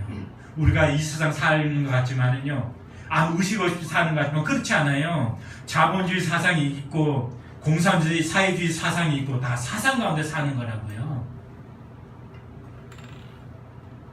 그냥 사는 것 같지만 달라요. 왜 이성계가 개인적으로는 무학대사 좋아했잖아요. 무학대사는 불교잖아요, 개인적으로. 그런데 왜 조선을 건국하고 나서 불교를 억압하고 공식적으로는 왜 유교 이념을 내세워요? 원래 고려는 불교 색채가 강한 그런 나라잖아요. 새 나라를 건설하겠다고 하면 새 이념이 필요하잖아요. 그래야 업글이 되는 거잖아요. 다 그런 이념이 있는 거라고요. 어떤 나라든지 그런 이념이 있어요. 하나님의 나라는 하나님 나라의 이념이 있어요. 그게 뭐냐면 사랑이에요. 사단의 나라는 사단의 나라 이념이 있다고요. 그게 뭐예요? 네가 네 좋을 대로 살아. 그거라고요. 각자가 자기 좋을 대로 살게 되면 그 사회가 어떻게 되겠어요? 그러니까 인간의 근본적인 죄는 하나님의 사랑을 버리고 그 사랑을 깨닫지 못하고, 그 다음에요, 자기가 하나님의 자리에 올라서 자기 마음대로 살겠다고 하는 것이 근본적인 죄예요. 그렇다면 지금까지 아까 로마서 1장에 찾아보는 것처럼 그들이 마음에 하나님 두기를 싫어하네. 왜 하나님 두기 싫어한다고 그랬죠? 자기 마음대로 살고 싶으니까. 그 사상이 어디로부터 온 거라고요? 아담으로부터 온 거예요. 그래서 한 사람으로 말미암아 죄가 세상에 들어왔다. 그래서 근본적인 죄는 지금까지 하나님의 사랑도 모르고 하나님을 하나님으로 믿지도 아니하고 내가 주인이 되어져서 내 마음대로 살아왔던 이 인생, 이것이 바로 하나님 앞에서 근본적인 죄 있는 인생의 삶을 살아왔다는 거예요. 하나님 사랑도 깨닫지 못하고 지금까지 내가 주인이 되어서 내 마음대로 살아왔다면 이렇게 사는 인생은요, 천국입니까? 지옥입니까? 당연히 지옥인 거예요. 당연히 지옥인 거예요. 그러면은 어떻게 해야 되는 거예요? 어떻게 하면 관계가 회복될 수 있는 거예요? 관계가 회복이 되려면 하나님과 다시 관계가 회복이 돼야 되잖아요. 여기서 20장 찾아보겠습니다. 20장이 맞나 모르겠습니다. 너희는 하나님과 화목하라 하는 말씀이 있어요. 한번 먼저 찾으신 분이 한번 찾아서 읽어주시기 바랍니다.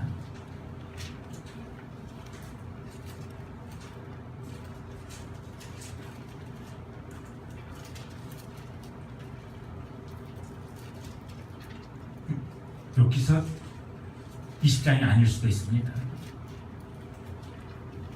스마트폰 한번 검색해 보세요. 22장 21절. 22장 21절. 네. 너는 하나님과 화목하고 평안하라. 그리하면 복이 내게 임하리라. 너는 하나님과 화목하고 평안하라는 거예요. 그러면 우리가 하나님과 화목하려면요, 어떻게 하면 하나님과 화목할 수 있겠습니까? 내가 지금까지 하나님을 믿지도 아니하고 내 마음대로 살아왔던 이 삶을 하나님 앞에 고백하는 거예요. 하나님, 제가 지금까지 하나님을 믿지 아니하고 내 마음대로 살아왔습니다. 저는 마땅히 지옥에 갈 수밖에 없는 죄인입니다. 저를 불쌍히 여겨 주십시오. 그렇게 하나님 앞에 나오는 사람은요, 구원받을 수 있는, 용서받을 수 있는 길이 열리는 거예요. 그런데 어떤 사람은요, 내가 죄인입니다 하고 하나님 앞에 나와야 되는데 그렇게 하지 않고 어떻게 하냐면요, 자기 자신을 살짝 선한 사람처럼 꾸미려고 해요. 우리 착한 우리 친구가 오락을 하고 있다가 띵동 하고 이제 엄마 들어오는 벨이 울리니까 컴퓨터 활력 끄고 가서 열심히 책상에 앉아서 막 숙제하는 모습을 보여주는, 공부하는 모습을 보여주는 거예요. 왜 그래요? 차라리 엄마 죄송해요, 저 엄마 없는 동안에 그냥 오락 욕을 이기지 못해서 그냥 오락했어요, 엄마 죄송해요. 그러면 관계가 화목해질 텐데 그냥 후다닥 해가지고 막 공부하는 것처럼 엄마가 그거 다 알고 있는데 자기 행위를 그렇게 막 꾸민다고 해서 부모가요, 좋아할까요, 싫어할까요? 그거 안 좋아하죠. 우리 인간이 근본적으로 죄인인데 하나님 앞에 하나님을 딱 인식하고 하나님 앞에 딱 나오려고 하는 순간에 내가 이런 죄인이구나 하니까요, 그 죄를 가려보려고 해요. 예, 가리운 모습으로 하나님 앞에 나오려고 해요. 그걸 일컬어서 종교라고 그러는 거예요, 종교. 근데 그렇게 하나님 앞에 나오면은요, 그 죄 문제 해결돼야 안 돼요? 안 돼요. 우리 창세기 다시 한번 보겠습니다. 아담과 하와 선악과를 딱 따먹은 다음에 어떻게 했는지. 창세기 3장입니다.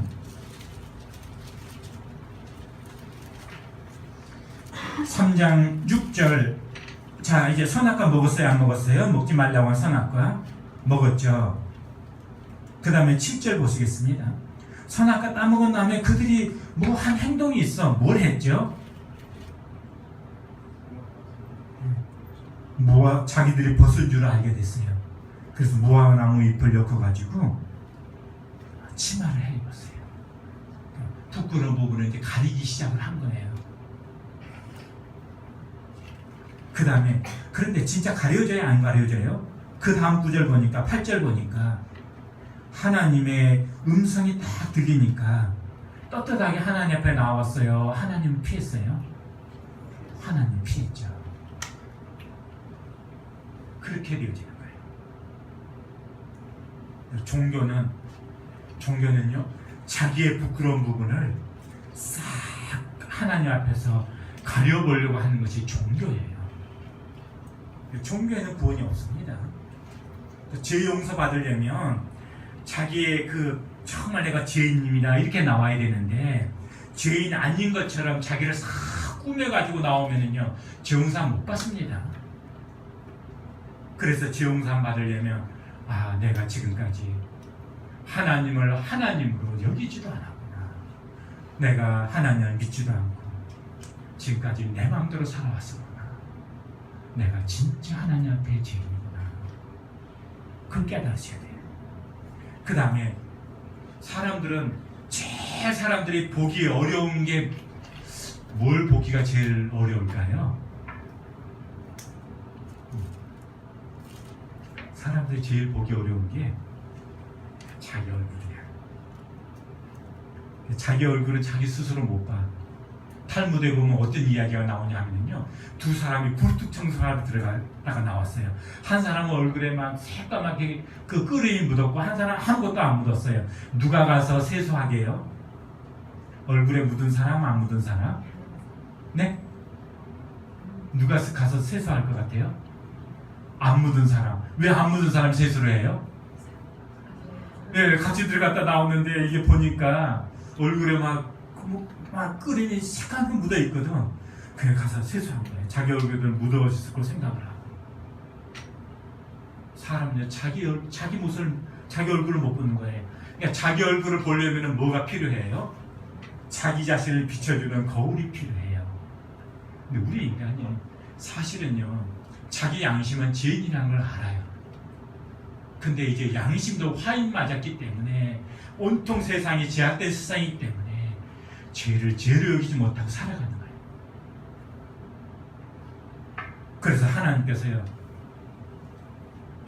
우리로 하여금 죄인인지 아닌지 깨달을 수 있도록 하나님께서 뭘 만들어 놓으셨냐면요, 하나님의 법을 우리 인간에게 딱 주신 거예요. 제가 운전을 하고 오는데 저쪽 오다 보니까 이 중앙선이 안 그어져 있네요. 마주오는 차하고 딱 접촉사고가 났어요. 그럼 누구 잘못일까요? 나는 당신 잘못이야, 당신은 또 그쪽은 또 당신 잘못이야, 그러지 않겠어요? 애매해요, 누가 잘못했는지. 근데 중앙선이 딱 꺼져 있어요. 노란 실선이 딱 꺼져 있어요. 근데 그쪽 차가 딱 넘어와가지고 저 차를 확 받았어요. 누구 잘못이죠?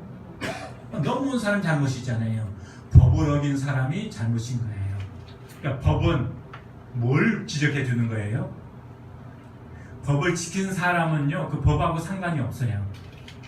법을 지키지 못한 사람은요, 법이 지키지 못한 사람한테 야, 네가 잘못했어, 그게 법인 거예요. 법이 많은 세상이 행복한 세상일까요? 법이 없는 세상이, 적은 세상이 행복한 세상일까요? 적은 세상. 왜냐하면요, 법이 많아졌다고 하는 것은 뭐가 많아졌다는 거예요? 죄가 많아졌다는 거예요. 근데 왜 법을 자꾸 만들어요? 법이 없으면 그걸 죄를 죄로 여기지 아니하니까.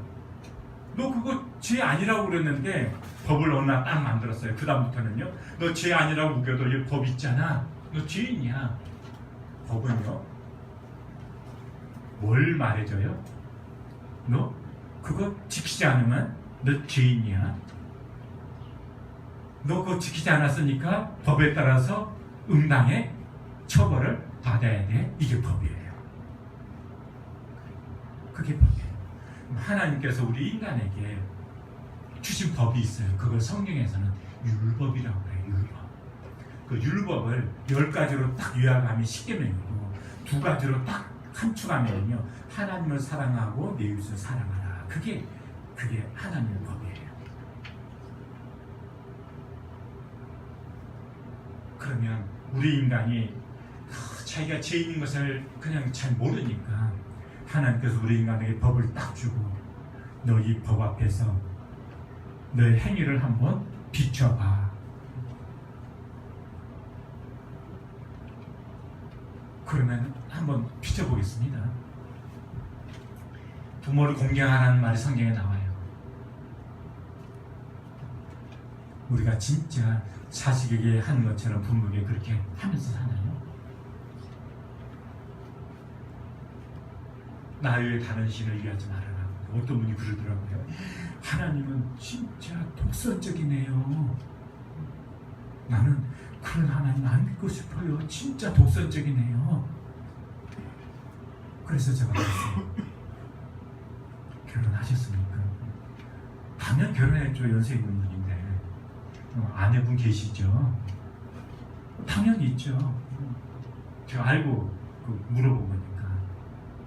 그런데 아내한테 당신 나 말고 다른 남자 만나도 내 괜찮아 그래요? 아니면은 당신 나 말고 다른 남자 만나서 놀고 다니고 그러면은 안 돼 그래요? 어느 쪽 기분 좋아요? 어느 쪽 기분 좋을까요?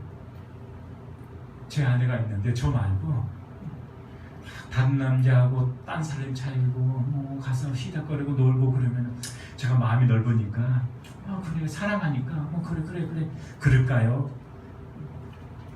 당신 그러면 내하고 그냥 관계 끝나는 거예요? 어느 쪽일까요? 제가 그냥 독선적이고 편협된 사람이라 그럴까요? 아니에요. 사랑의 관계는 그런 거예요. 만약에 하나님께서요, 하나님을 떠나서 사단의 사상을 따라서 살아가는 인생이 행복하다면요, 하나님이 그렇게 하지 않으셨을 거예요. 근데 하나님께서는요, 악한 영을 따라서 사는 인생의 결국이 어떤지를 알기 때문에 하나님께서는 하나님을 떠나서 다른 길로 가지 말 것을 말씀해 주시는 거예요.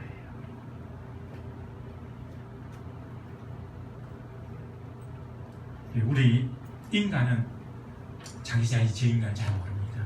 한번 물어보겠습니다. 성경에 하나님께서 말씀하신 대로 그대로 다 살아왔나요? 근데 어떤 사람은 자기가 죄인 아니라고 그러더라고요. 근데 죄인은 그런 것도 있는 거예요. 하나님께서 성경에 보면 하지 말라 하라 하는 것이 약 613가지가 딱 명시되어 있는 게 나오는데요. 그 중에서 절반 정도는 행하라, 절반 정도는 행하지 마라, 이렇게 되어져 있습니다.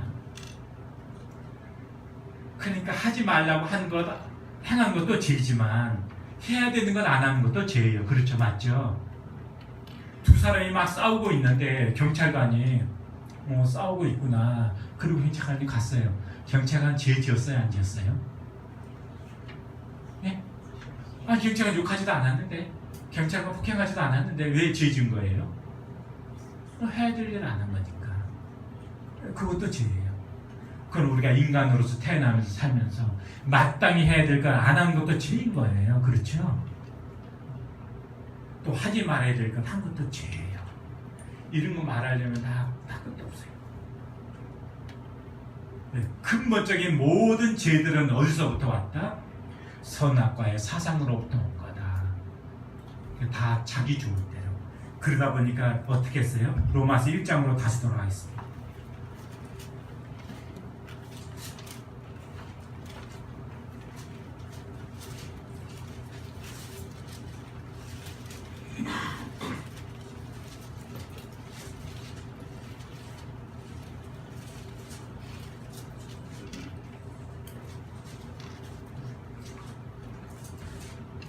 (1장 21절) 그들의 마음에 하나님들이 싫어하며, 이게 근본적인 죄라고 얘기했습니다. 하나님께서 그래, 그렇다면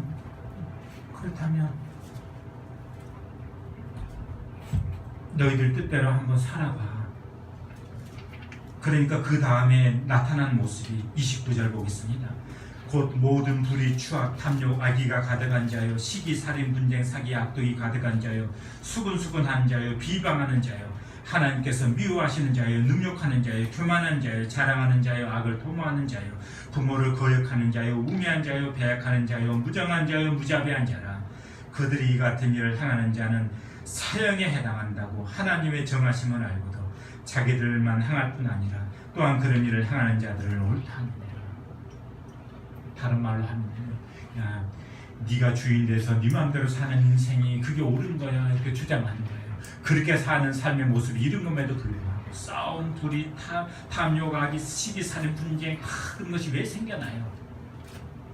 하나님을 떠나서 다 자기 좋을 대로 살아가니까 그렇게 되어지는 거잖아요. 그런데 문제는요, 우리가 죄인이라는 걸 아는 방법 또 한 가지가 있어요. 성경에는요, 열매를 통해서 그 나무를 안다고 그랬어요. 저게 사과 나무일까 복숭아 나무일까 잘 몰랐어요. 그런데 가을 딱 되어보니까 사과 열매가 달렸어. 그건 무슨 나무일까요? 사과나무.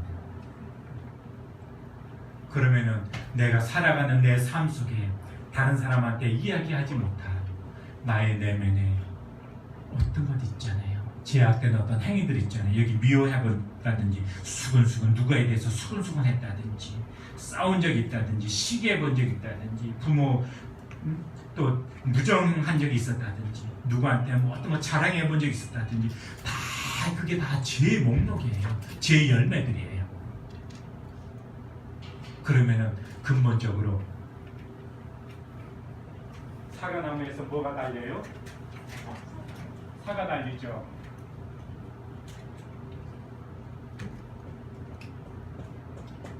자, 여기 사과 달렸어요. 무슨 나무? 사과나무. 여기 미움, 싸움, 음력, 다 이거 죄의 열매들이에요. 무슨 나무일까요? 죄나무. 죄나무니까 죄의 열매 가지고 있죠. 근데 사실은요, 아까 보세요. 사과 열매 싹 따내버렸어요. 이런 거 싹 따냈어요. 이거 무슨 나무일까요? 열매, 사과 열매 따버렸어요. 무슨 나무일까요? 사과나무예요. 그 다음에 또 사과 또 달려요? 안 달려요? 제 열매 싹 땄어요. 무슨 나무일까요? 그 다음에 또 제 열매 달릴까요? 안 달릴까요? 또 달려요. 교회 가가지고 그냥 위에인데 용서해주세요. 뭐 이런 것도 잘못돼 용서해주세요. 그래 나중에 하다 보면 목록이 잘 생각이 안 나. 알고 저 이제 모르고 지금 이제 하는 데서 용서해주시고. 그래서 이제 열매 싹 따냈어요. 그럼 이제 내가 깨끗한 사람 됐나요? 아니죠. 그러고 나와가지고 또 이제 다 하나님 앞에 이제 누비하고 뭐 이런 거 다 회개하고 나왔는데 예배당 나와서 앞에 딱 보니까 3년 전에 외상값 빼먹고 도망간 친구를 만났네. 그 순간 속에서 야 이 자식아 너 잘 만났다. 막 또 안에서 또 이게 확 올라오잖아요. 하나도 안 바뀌었어요. 열매만 따낸 것이죠. 그런 식으로 이게 깨끗해지진 않아요. 그럼 뭐가 바뀌어야 돼요? 그냥 이게 그냥 팍 잘라서 여기에 그냥 선하게 딱 접붙여줘야 돼요. 접붙이는 거 그렇잖아요. 뭘 얘기하려고 하냐 하면 그런 식으로 회개해서 우리 죄가 없어지는 게 아니에요. 근본이 바뀌어야 된다는 거예요. 근본이. 그러면 아까 죄의 삭선 로마서 6장 23절 한번 찾아줘 보시기 바랍니다.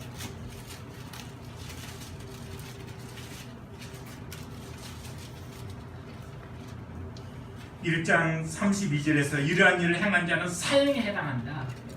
죄는 바로 사형이다. 로마서 6장 23절에서 죄의 삭선 사망이다. 죽음이라는 거죠. 이 죽음의 의미는 관계가 깨어진 것, 관계가 분리됐다. 그러면은 우리가 하나님 앞에 죄를 지었어요. 그럼 하나님과 우리와의 관계는 지금 어떤 관계예요? 깨어진 관계. 그러면은 다시 화목된 관계가 되려면은 뭐가 해결돼야 돼요? 죄가 해결이 돼야 돼요. 죄 문제가 해결돼야 돼요. 그러면 아까 제가 제 아내 말고 다른 여자하고 새 살림 차렸어요. 그럼 아내와의 관계가 깨졌죠? 관계가 회복되려면 어떻게 해야 돼요? 내가 아내한테 내 잘못을 인정을 하고 용서를 드려야 되겠죠. 그렇죠? 여러분 내가 정말 잘못했어. 정말 내가 잘못했어. 다시는 이제 그 여자 안 만날 거야. 그 여자하고 관계를 끊고 아내한테 돌아와서 내 잘못을 용서해달라고 용서를 구해야 되잖아요. 근데 제가 용서를 구했어요. 용서를 구했다고 해서 문제 해결돼야 안 돼요. 근데 관계가 회복이 되려면 내 마음이 풀려야 돼요. 나를 용서해줄 제 아내의 마음이 풀려야 돼요. 왜? 용서해줄 사람의 마음이 풀려야 돼요. 내 마음이 풀려야 되는 건 아니에요. 나는 그냥 아무런 자격이 없어. 나는 그냥 내 잘못을 인정하고 나를 용서해주기를 구할 뿐이에요.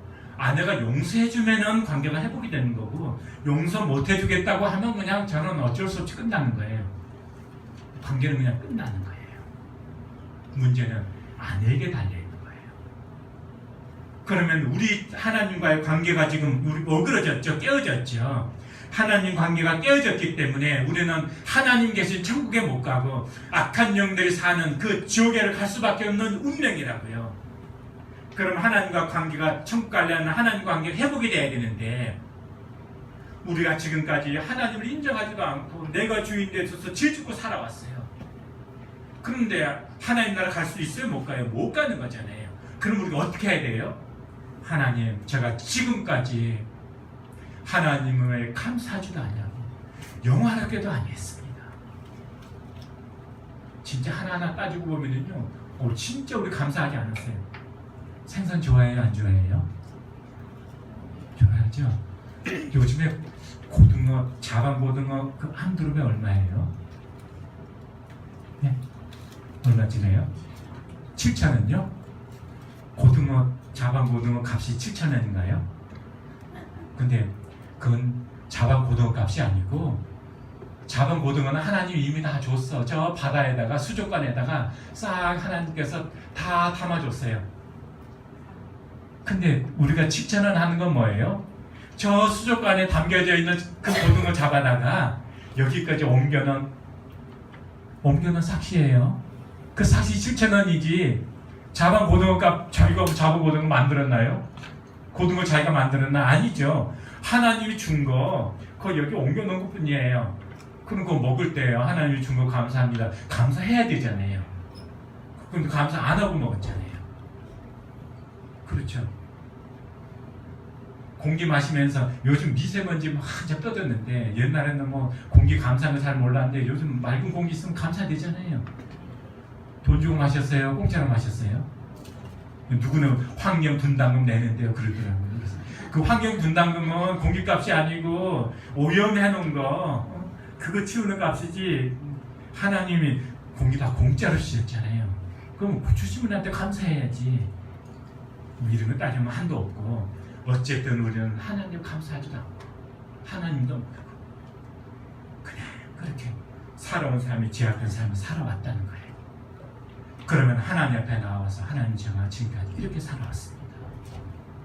저 죄를 용서해 주세요. 근데 문제는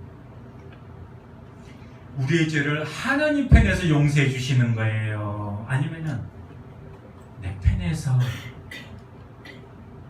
용서해 주는 거예요? 하나님 편에서 용서해 주는 거예요. 근데 하나님이 용서해 주시면은 용서되는 거예요? 안 되는 거예요? 되는 거죠.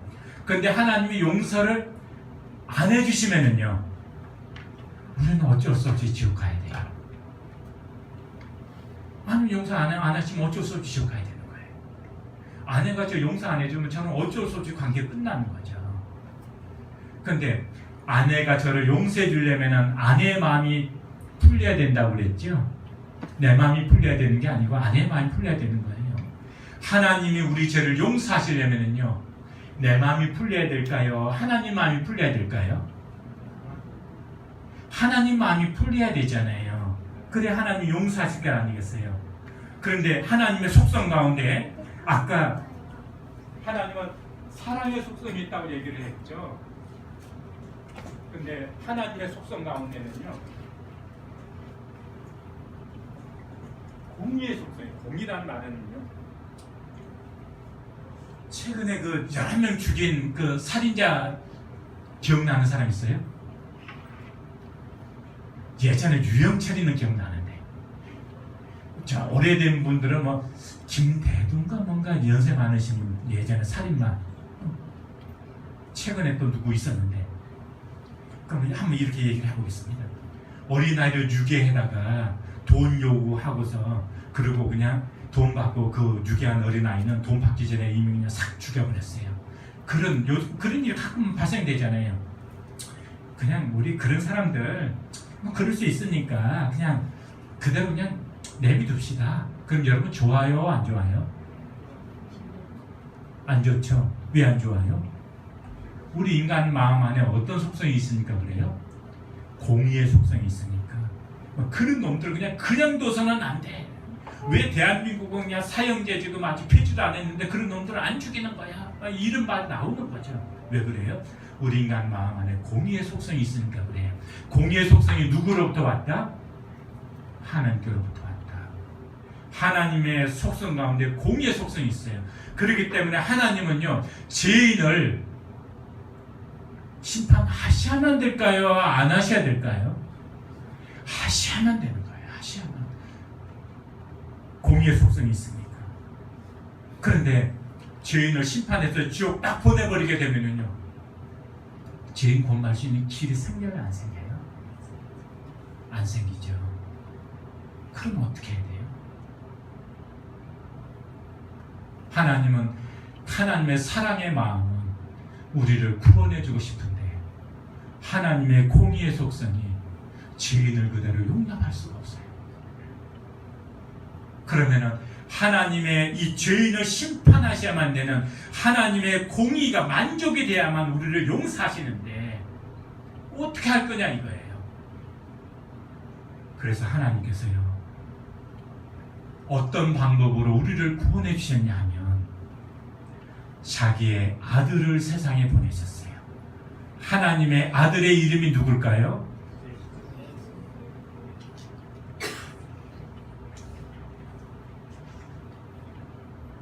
우리 예쁜 친구 이름이 뭐예요? 한비요? 한비란 이름의 뜻이 뭐예요? 네? 세상을? 날개로 덮다? 야, 그런 뜻이 있었구나. 한비라고 하는 뜻은 날개 빗장가 봐요. 그래서 세상을 날개로 덮다, 그런 뜻이 있대요. 그러면 예수라고 하는 이름은 어떤 뜻일까요? 마태복음 1장 21절 한번 찾아보겠습니다. 우리 앞에 계신 우리 모치님요, 마태복음 1장 21절.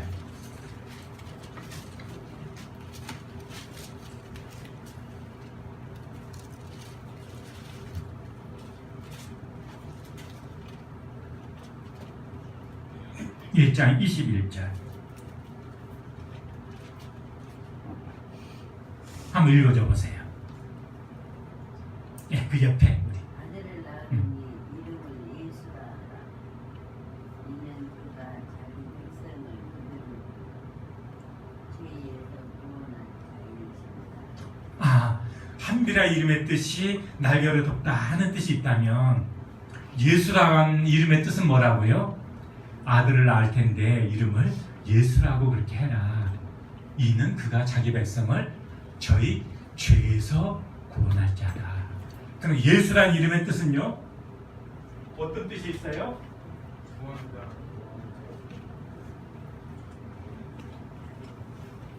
구원할 자.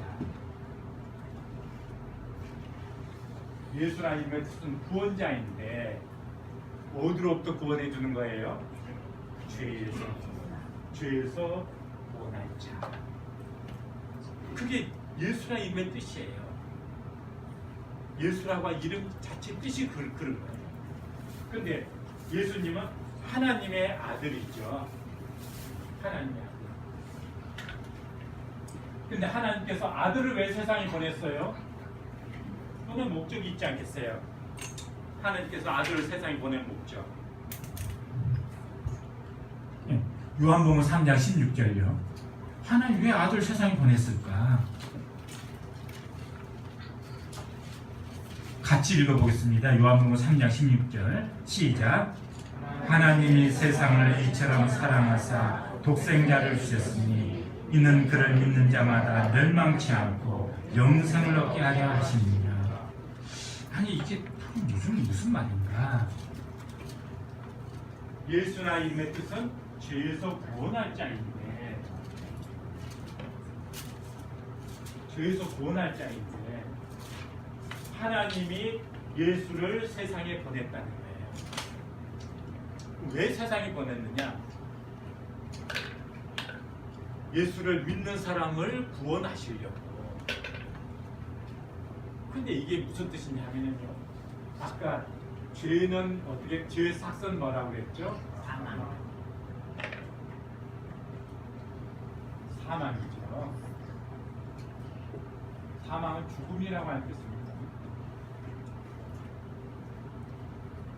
그러면 하나님의 공의가 만족이 되려면 죄인에게 있어가지고 어떤 값이 지불돼야 돼요? 죄값이 지불돼야 되죠. 그 죄값이 지불돼야만 하나님께서는요, 죄인을 심판하셔야만 하는 하나님의 그 공의가, 마음이, 속성이 만족이 된다 그 말이에요. 근데 하나님께서 죄인을 직접 죽여버리게 되면 어떻게 되겠어요? 죄인 구원받을 길이 없잖아요. 그래서 하나님께서 그런 방법을 사용하신 것이 아니고 자기 아들을 사람으로 자기 아들을 보내신 거예요. 그 왜 예수님께서 사람으로 오셔야만 됐을까요? 사람으로 오지 아니하면 사람의 죄를 담당할 수가 없으니까. 이해되셨어요? 사람의 죄를 담당하려면, 사람의 죄값을 지불하려면 사람으로 와야 되는 거예요. 근데 왜 예수님은 동정녀 마리아에게 났을까요? 아담의 혈통으로 오면은요, 예수님은 태어나면서부터 어떤 존재예요? 죄인의 존재로 태어나니까 안 돼요. 그러니까 죄 없는 사람으로 오셔야만 되는 거예요. 그래서 예수님은 사람의 혈통을 따라 온 것이 아니고, 물론 족보 따지면 저 다윗의 계보를 따라서 이렇게 온 거지만, 예수님은요 사람의 어떤 그런 관계를 통해서 잉태된 게 아니고 특별한 방법으로 잉태되어졌어요. 그래서 사람의 몸으로 사람으로 이 땅에 오신 거예요. 오셔가지고 죄인을 어떻게 구원해요? 죄의 삭은 사망이니까 죄인은요 어떤 선고를 받고 있는 거예요? 죄인은 죽음의 선고를 받고 있는 거죠. 사망의 선고를 받고 있는 거죠. 그러면 이 죄값이 갚아지려면 어떤 대가가 지불돼야 될까요? 죽음이라고 하는 대가가 지불돼야만 되는 거예요. 죽음이라고 하는 대가가. 근데 내가 죽어서 지옥 가면은 아무 구원이 이루어지지 않잖아요. 그래서 하나님께서 자기의 아들을 세상에 보내셔서, 그분은 죄 없는 분이에요. 본래는 내가 죽어야 되는데 누가 죽었어요? 어디에서 죽었어요? 십자가에서. 여기에는 십자가는 본래 그 사형수들 처형하는 형틀이라고요. 사형수들 처형하는, 로마 시대 사형수들 처형하는 형틀이에요. 우리나라 같은 뭐 밧줄로 교 이렇게 해가지고 그렇게 죽이고 했었잖아요. 똑같은 거예요. 근데 이 십자가 의미 모르는 사람들은 이렇게 막 기에 치락치락 십자가 해가지고 막 그 자기 꾸미고 다니고, 아니 자기 아버지가 교수형 당했는데 밧줄 모양 해가지고 자기 꾸미고 출렁출렁 일을 못할 거란 거예요. 십자가는 로마 나라 형틀이에요. 여기에 원래대로 하면은 사실 누가 죽어야 되는 거예요? 죄인이 죽어야 되는 거죠. 예수님은 죄가 없는 분이에요. 여기에 누가 죽었어요? 예수님께서 여기에서 죄 없음 예수님께서 죄인의 모습 여기에 돌아가셨어요. 왜 죄 없는 예수님이 십자가에서 돌아가셨죠? 이거 깨달은 게 예수님이 누군지를 깨닫는 거예요. 마태복음 20장 찾겠습니다.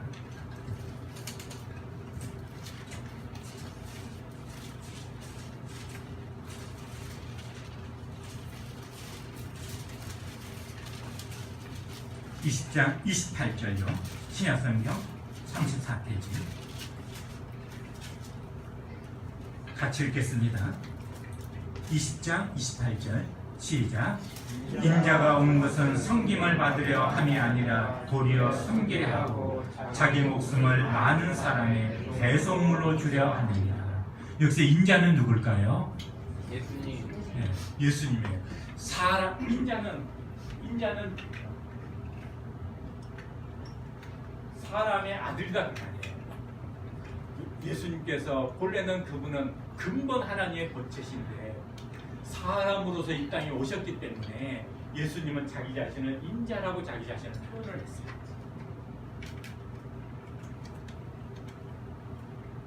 인자가 온 것은 섬김 받으러 왔어요? 섬겨주러 왔어요?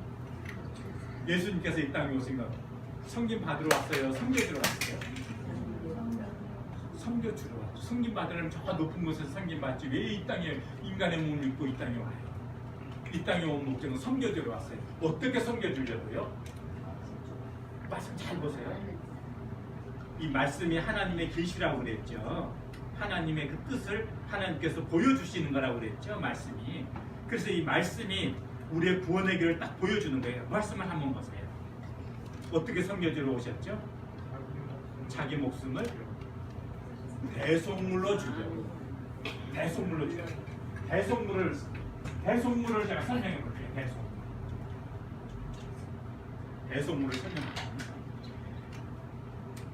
우리가 그 사회에서 어떤 일을 할 때 다른 사람이 잘못했어. 근데 그 잘못을 어떤 사람이 그 잘못을 책임을 지고 그 사람이 심판을 받아. 그럼 그때 우리가 어떤 표현을 써요? 그때 우리가 사회적으로 쓴 표현이 있어요. 속죄양 그런 말을 쓰죠.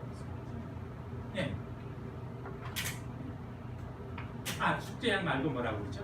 뭐라고 표현하는 것들이 있는데 어쨌든 자 일전에 예수님이 오기 전에는 사람이 죄를 지으면은요 양, 송아지,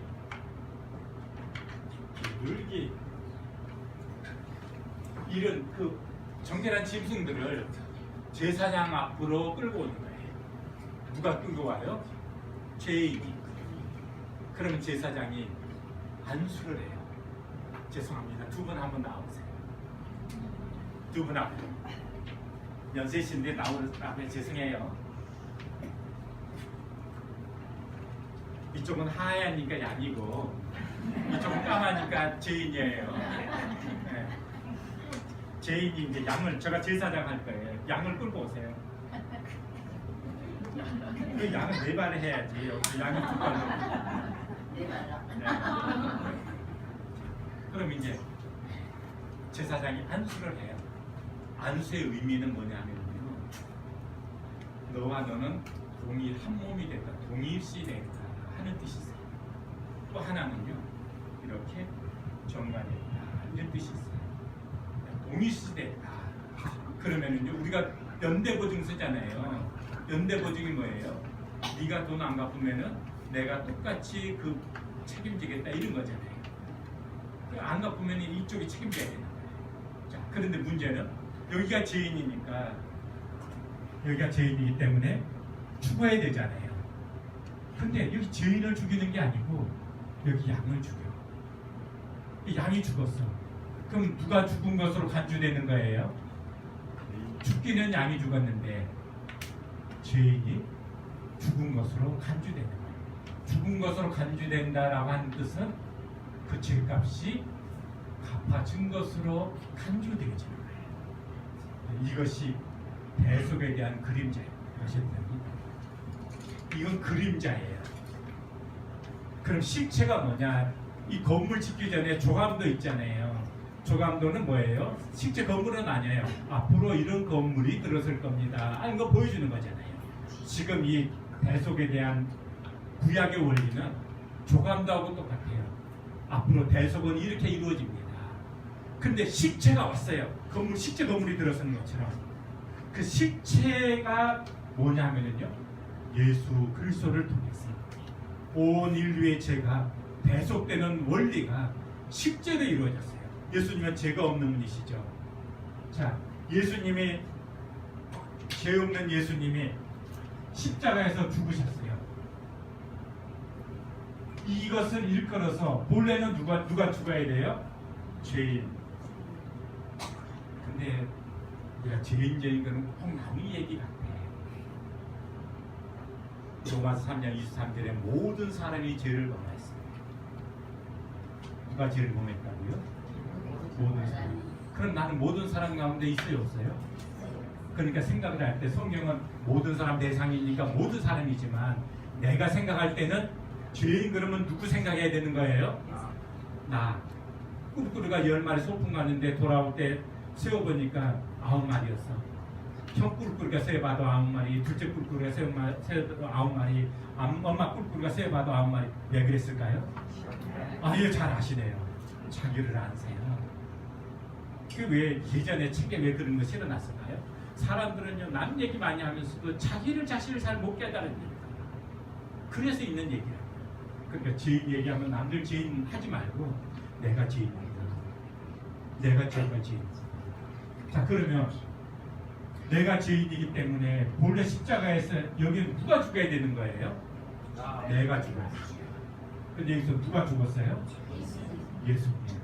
예수님이 내 대신 죽으셨잖아요. 그걸 배속물이라고 그래요. 한자로 써면 훨씬 더 정확한데 죄를 속하기 위해서 대신 제물에 되어 주신 것을 배속물이라고 해요. 예수님께서 이 세상에 오신 목적은요, 인자가 온 것은 성김을 발휘 함이 아니라 도리어 섬기려 하고 자기 목숨을 뭐 해주려고요? 배송물로 주기 위해서 이 땅에 오신 거예요. 그럼 예수님은 자기 목숨을 배송물로 줬어요, 안 줬어요? 그럼 우리 죄값이 여기서 갚아졌을까요, 안 갚아졌을까요? 갚아졌나 안 갚아졌나 확인해봐야 되잖아요. 요한복음 19장 30절.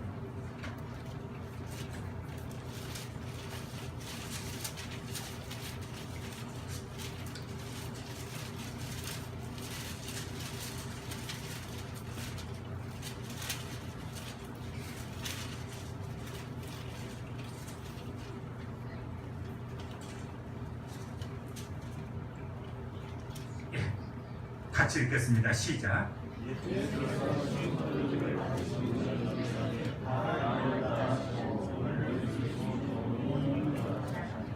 예수님께서 다 운명하시기 전에 낭심말이 몇 마디가 있는데 그 중에서 하나가 다 이뤘다는 말씀입니다.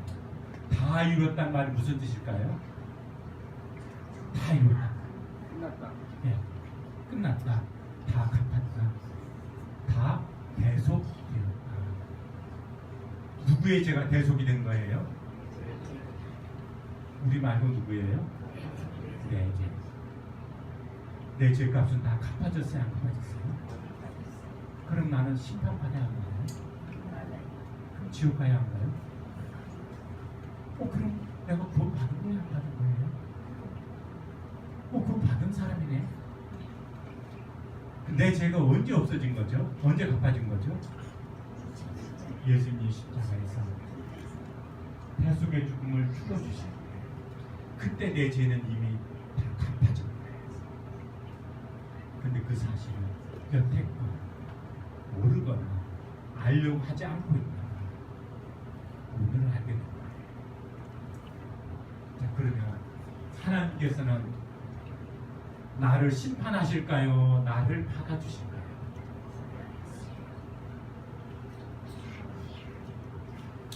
나를 용서해 주실 분은 하나님이십니다. 심판하실 분은 하나님이십니다. 나를 이제 죄인이라고 그럴까요? 하나님께서 나를 받아주실까요? 잘 모르겠어요. 그러니까 하나님의 공의는요, 죄인에게 뭘 요구한다고 그랬어요? 죽음을 요구한다고 그랬죠. 반드시 심판을 요구한다고 그랬죠. 그러면 예수님께서 십자가에서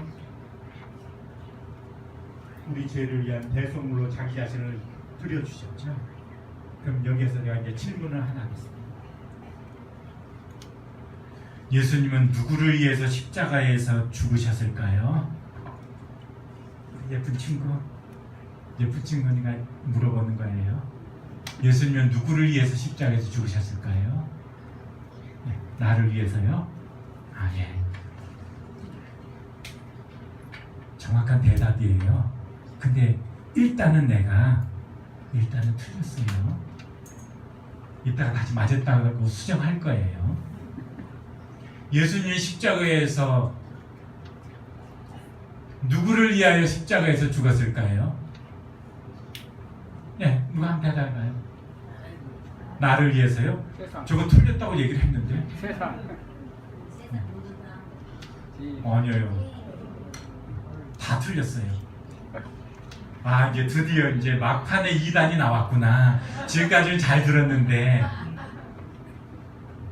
이따 제가 수정할 겁니다. 예수님은요, 1차적인 목적이 나를 위해서 십자가에 죽으신 게 아니고요, 죄인을 심판하셔야만 하는 하나님의 공의를 만족시키기 위해서 십자가에서 죽으셨어요. 무슨 뜻인지 이해되시나요? 죄인을 심판하실 수밖에 없는 하나님의 공의를 만족시키기 위해서 십자가에서 죽으신 거예요. 그럼 예수님께서 십자가에서 죽으셨을 때 죄인을 심판하셔야만 하는 하나님의 마음이 해결됐을까요? 안 됐을까요? 죄인을 위해서 죽어가는 그 아들의 죽음을 바라보면서 아버지여 저들의 죄를 용서해 주십시오. 저들이 하는 일을 하지 못합니다. 죄인을 심판하셔야만 되는 그 하나님의 마음이요, 아들이 십자가에서 죽어갈 때, 그럴 때 이미 하나님 마음 안에서 죄인을 심판하셔야만 되는 하나님의 마음이 다 해결되신 거예요. 하나님의 마음은 이제 더 이상 죄인을 심판하지 않아도 되는 거예요. 이제 내가 더 이상 죄인을 심판하지 않아도 되겠구나. 아들의 죽음을 바라보면서 하나님의 마음에는요, 죄인에 대한 모든 죄 문제가 다 해결이 되었어요. 그런데 이제 문제가 딱 하나 남아있어요. 그건 뭘까요?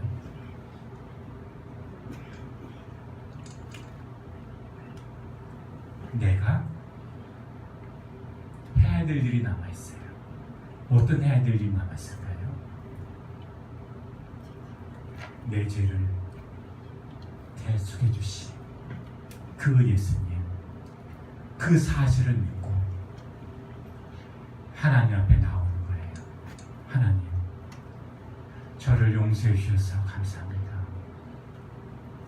아들을 보내주셔서 아들의 대속을 통해서 저의 죄를 이제 다 용서해 놓으시고 저를 죄인이라 말씀하지 아니하시고 저와 같은 죄인을 죄인으로 보지 아니하시고 저를 받아주신 것을 감사합니다. 그렇게 하나님 앞에 나오게 되어지면 바로 하나님 앞에 나오는 이 순간에 하나님과 나와는요, 사랑의 관계가 딱 맺어지는 거예요. 이걸 구원받았다 하는 거예요. 자, 물어보겠습니다. 우리의 죄값은 다 갚아졌어요? 안 갚아졌어요? 갚아졌죠. 언제요? 약 2000년 전에 예수님께서 십자가에서 죽으실 때, 돌아가실 때 우리의 죄값은 다 갚아져 있었어요. 그러면 그 예수님의 죽음을 바라보시고 아버지께서는요, 죄인들의 심판하셔야만 되는 아버지의 마음은 다 해결됐어요? 안 됐어요? 다 해결됐죠. 그럼 하나님이 우리를 받으심에 지장이 있을까요? 없을까요? 하나님이 죄인을 받으심에 아무런 장애가 없는 거예요. 그래서 하나님께서는 우리를 오라 그러는 거예요. 오라. 너희들의 모든 죄를 다 용서해 놨으니까 오라. 내가 너희들을 사랑해서 내 아들을 보냈지 않냐. 그리고 너희들의 죄값을 다 갚아놨지 않냐. 그러니까 거저오라. 죄인된 모습으로 거저오라. 그러나 내가 너희를 다 이미 용서해놨다. 내가 용서해놓은 그 사랑을 너희가 받아들이고 내 앞으로 나오지 않겠느냐 하고 물어보시는 거예요. 어떻게 하시겠어요? 영접한 자 곧 그 이름을 믿는 자들에게는 하나님의 자녀가 되는 것을 주셨습니다. 기도하겠습니다. 지금 이 순간에 하나님 감사합니다. 지옥 갈 수밖에 없는 저와 같은 죄인을 위해서 아들을 이 땅에 보내주시고 죄 없으신 예수님께서 십자가에서 돌아가실 때 내 모든 죄값을 다 담당했기 때문에 하나님께서는 더 이상 이제 나에게 죄에 대한 책임을 묻지 아니하시고 다 용서했다고 말씀하시고 그 사랑을 오늘 믿고 감사하는 사람에게 하나님의 자녀가 되었다고 말씀해 주십니다. 기도하실 때 하나님, 저와 같은 죄인을 용서해 주셔서 감사합니다. 예수님 십자가에서 제가 받아야 될 죄값을 대신 다 받아주셔서 감사합니다. 오늘 제가 예수님의 그 죽음의 의미를 알았습니다. 아들까지 이 땅에 내보내주신 하나님의 사랑을 알았습니다. 그 사랑을 통해서 저를 구원해 주신 것을 감사합니다. 제가 오늘 구원받았습니다. 하나님 감사합니다.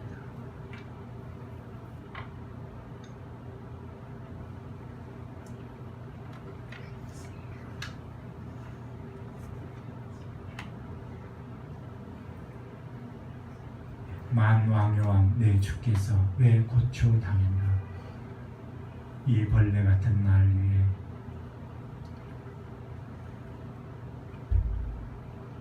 그 보혈을 넣어주셨네. 십자가 내가 처음 볼 때 우리 찬송가 부른 것처럼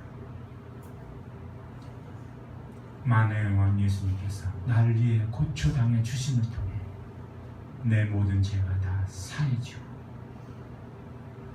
하나님 앞에 자유롭게 나아갈 수 있게 됨에 대해서 하나님을 찬양합니다. 이제 사회자